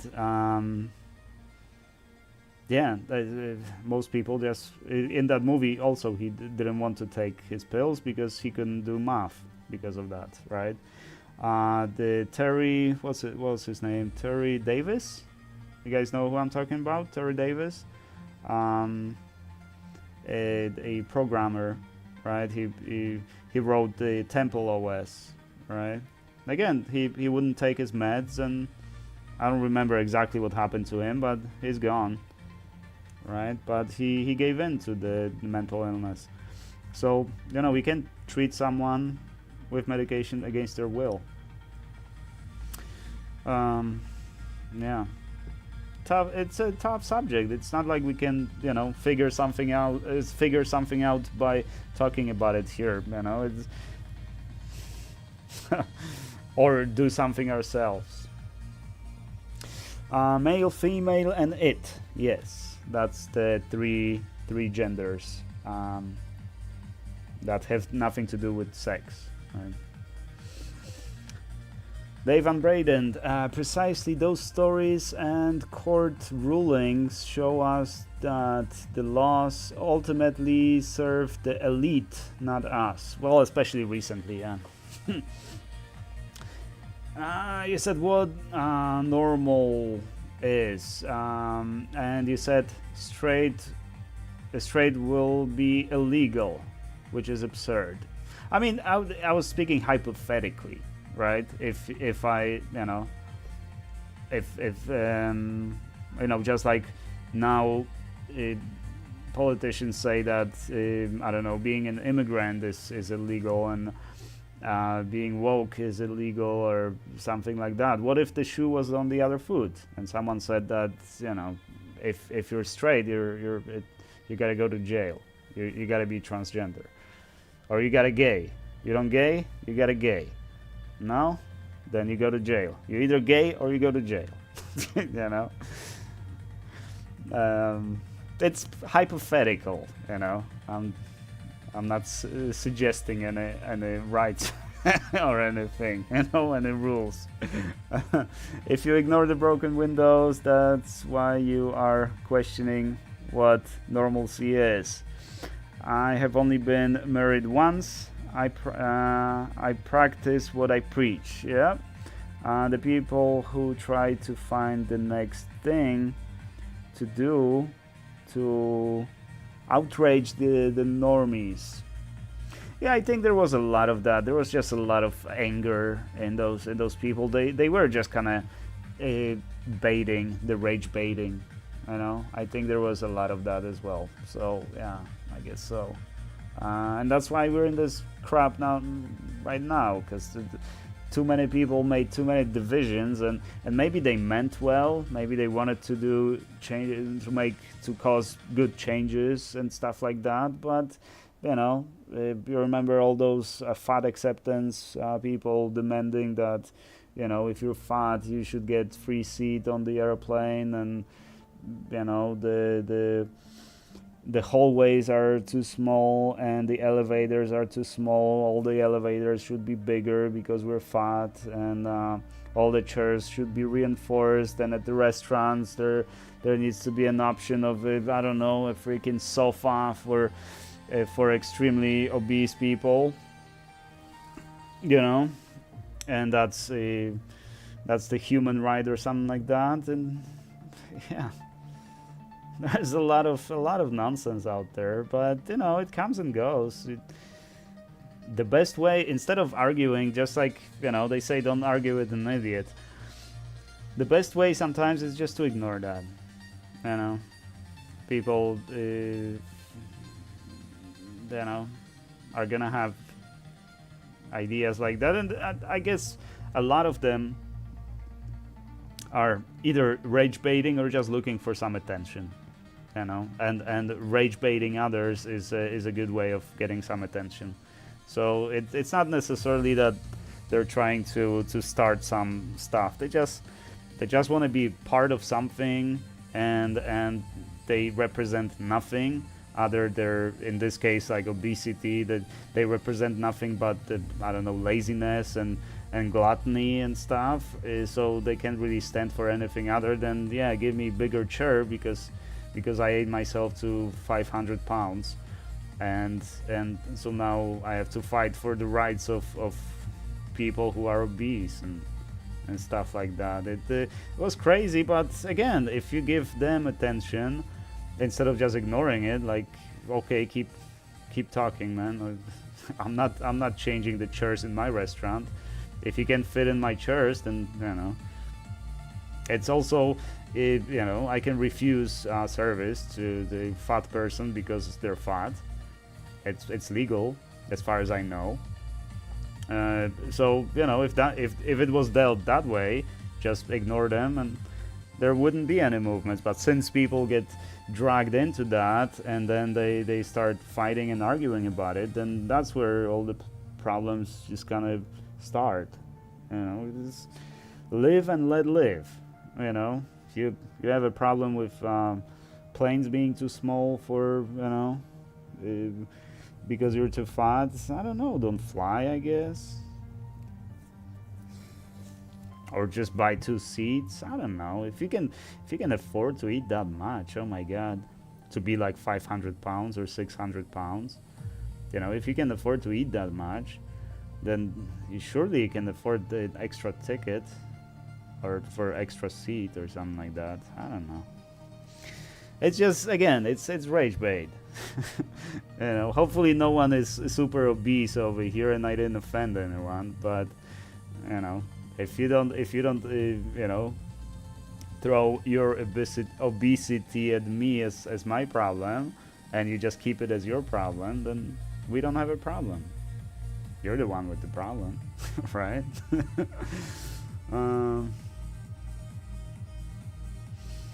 I just took my sleeping pill. So anything I say from this line on probably will not remember. Okay, then probably you should go to bed, man.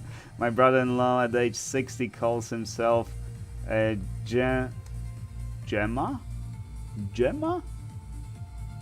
No, complete freak. Really good for his daughter's well-being. So he's transgender. Again, there's plenty of transgender people that don't make everything in their life about them being transgender. You know, I met few transgender people. I even called them dude, meaning that they were transgender women, and I called them dude, and they did not have a problem with that.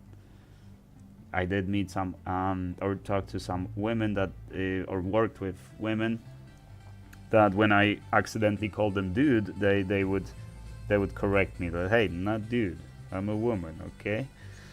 But transgenders, they didn't have a problem with that. Easy, nice going people, you know. If you don't make, you know, same with I don't know. There's a lot of issues like that, but it's only a problem if you make it a problem, you know. There was this lady, what's her name? Lily Tino, was it? Probably. She would go to restaurants just to bait those situations, because she would dress like a lady, of course, but you look at her and you see a man. She talks with a very low baritone. It's, you know, if you hear that, it's automatically you say yes sir, or sorry sir, or hello sir, or something like that. But she would not let it go. No, she would immediately call for the manager and wanted the refund. And excuse me, I was called sir. Excuse me, I was called sir. Well, okay, they didn't call you bitch. They didn't call you anything offensive. Okay, a tiny mistake. I wonder if she has ever misgendered anyone and had any problems with that. But that was purely just, you know, baiting people, just create drama for the sake of drama, because she's such an I don't know, uninteresting person and so unhappy person that she needs to go around and look for problems just to take out her anger on other people, right? That's the impression I had. So yeah, there are people like that as well, but you know, they're not representative of the entire community of transgender people. You know, there's assholes everywhere, you know. In every community, in every gender, in every religion, in every country, in every ethnicity, you're always gonna find people that are just not good people, right? But they don't represent the rest of their community or ethnicity or what have you, right? Ronnie White, how you doing, man? I think I'm losing my voice now. I've been talking for 4 hours now. Hello, people. Hello. Helmut Schmidt. head of government from 1972 to 1982, said when he returned from a meeting in the US, we will either terrorize or integrate the RAF. They all died in prison by suicide. Yay, Germany. Damn. Helmut Schmidt. I don't think I've heard of him. 74 to 82. So that was the time of Berlin Wall, right? It's 4 a.m. here. I met the wife when she was 15. She is 50 now. See, that's, but that's, that's just my, I even told my wife that many times that I don't believe in divorces, and I don't know what situation would have to arouse for me to actually get a divorce. And we've had, issues, we've had rough patches and stuff. It's not like we had perfect marriage always, we're normal, right? We go through stuff as well, but I don't plan on getting a divorce, and I don't plan on getting remarried at any circumstances. Or even starting, hypothetically, if I were a widower, I would not seek any companionship, or any, replacement, especially since we have a kid, right?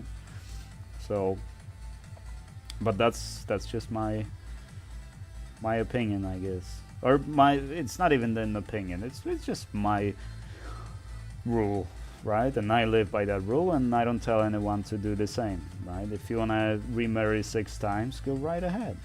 It's fine by me. Normal means something that is completed or done in a cycle of observation of data that appear in the same sequence 100%. Damn, Jimmy. I'm gonna have to read that again tomorrow, because I'm not sure I'm not sure I get that. Is completed or done in a cycle of observation of data that appear in the same sequence 100%. Oh, okay. Now I got it. The normal, yes. Like yeah, the normalization of the sound, right? If you have a sound sample and you want to normalize it, yes. Now I got it, what you said. So yeah, there's many meanings of normal, I guess, and that is more of a mathematical or statistical explanation of what normal is.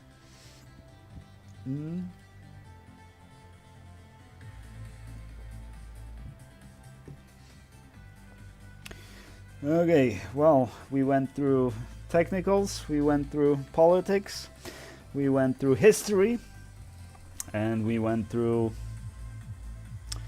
social economic subjects that tend to be pretty difficult to discuss, and I'm sure a lot of people will disagree with me on a lot of stuff, and but that's as long as we can communicate, as long as we can engage in a dialogue, it's I say it's good. It's healthy to talk about those things, because I don't agree with opinions where some subjects are taboo, or like many people, maybe not many people, but some that I can think of, just very have the very simplistic approach to either we agree on everything or you're my enemy, or either you agree with me, or if you don't agree with me, we finish a conversation and you conclude that yeah, we're never gonna agree, or you're never, yeah, my favorite phrase that I hate hearing, you're never gonna convince me, right? How do you know? Well, I know, you know, I'm never gonna convince you because you're never even gonna let me finish a sentence. And even if you let me finish the sentence, you're not even gonna listen to what I said, because yeah, you just you're just not open. Your mind is closed off to any other opinions that you acquired at the age of 14. I know some people like that. You know, it's hard to discuss anything with such people. And the worst part is when they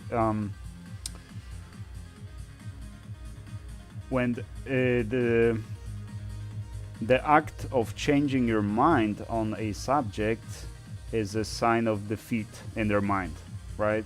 That, you know, 10 years ago you were against abortion, now you're pro-abortion, then it's a sign of defeat. Or the other way around, right? You were pro-abortion before, now you're against abortion, now you're done because you changed your mind. Well, maybe abortion is not the best example, but you know, anything like that. You know, I say only a really close-minded, not very bright person never changes their mind.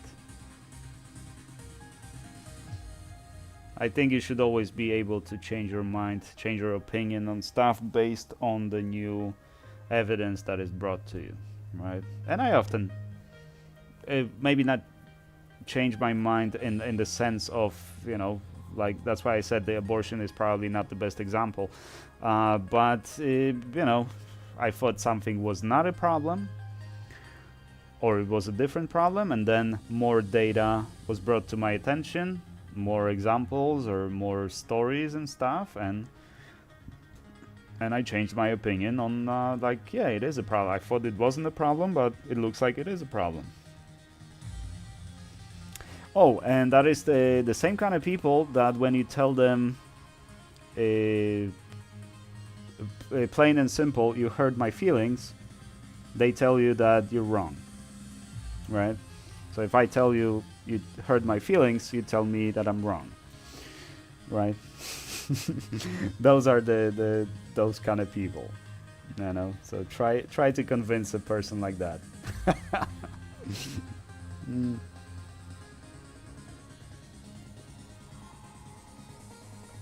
All right, fellas. It's been 4 hours. I don't think anyone is awake anymore. I hope I put you to sleep, all of my European friends, with my rambling. And actually it's past 11 on the East Coast, so if you have to wake up for work tomorrow, then I hope I gave you some. I'm gonna give you some good dreams tonight. You can dream about history, politics, and social economic issues that are very difficult. Well, anyways, thank you guys very much for joining me. Yes, most people who stand up for rights only do so for themselves and are just pushing their narcissism. That is definitely a common occurrence. Yeah, it sure is. Have fun and see you soon. See you, see you, fellas. Crypto Dream. I guess I missed your. Oh yeah, I didn't miss your message, but I missed saying hi to you. Ronnie, how you doing, man? Dave, thank you for joining. Who else do we have here? Dave.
See, I had a good instinct to finish a few minutes ago, because that was the end of my battery.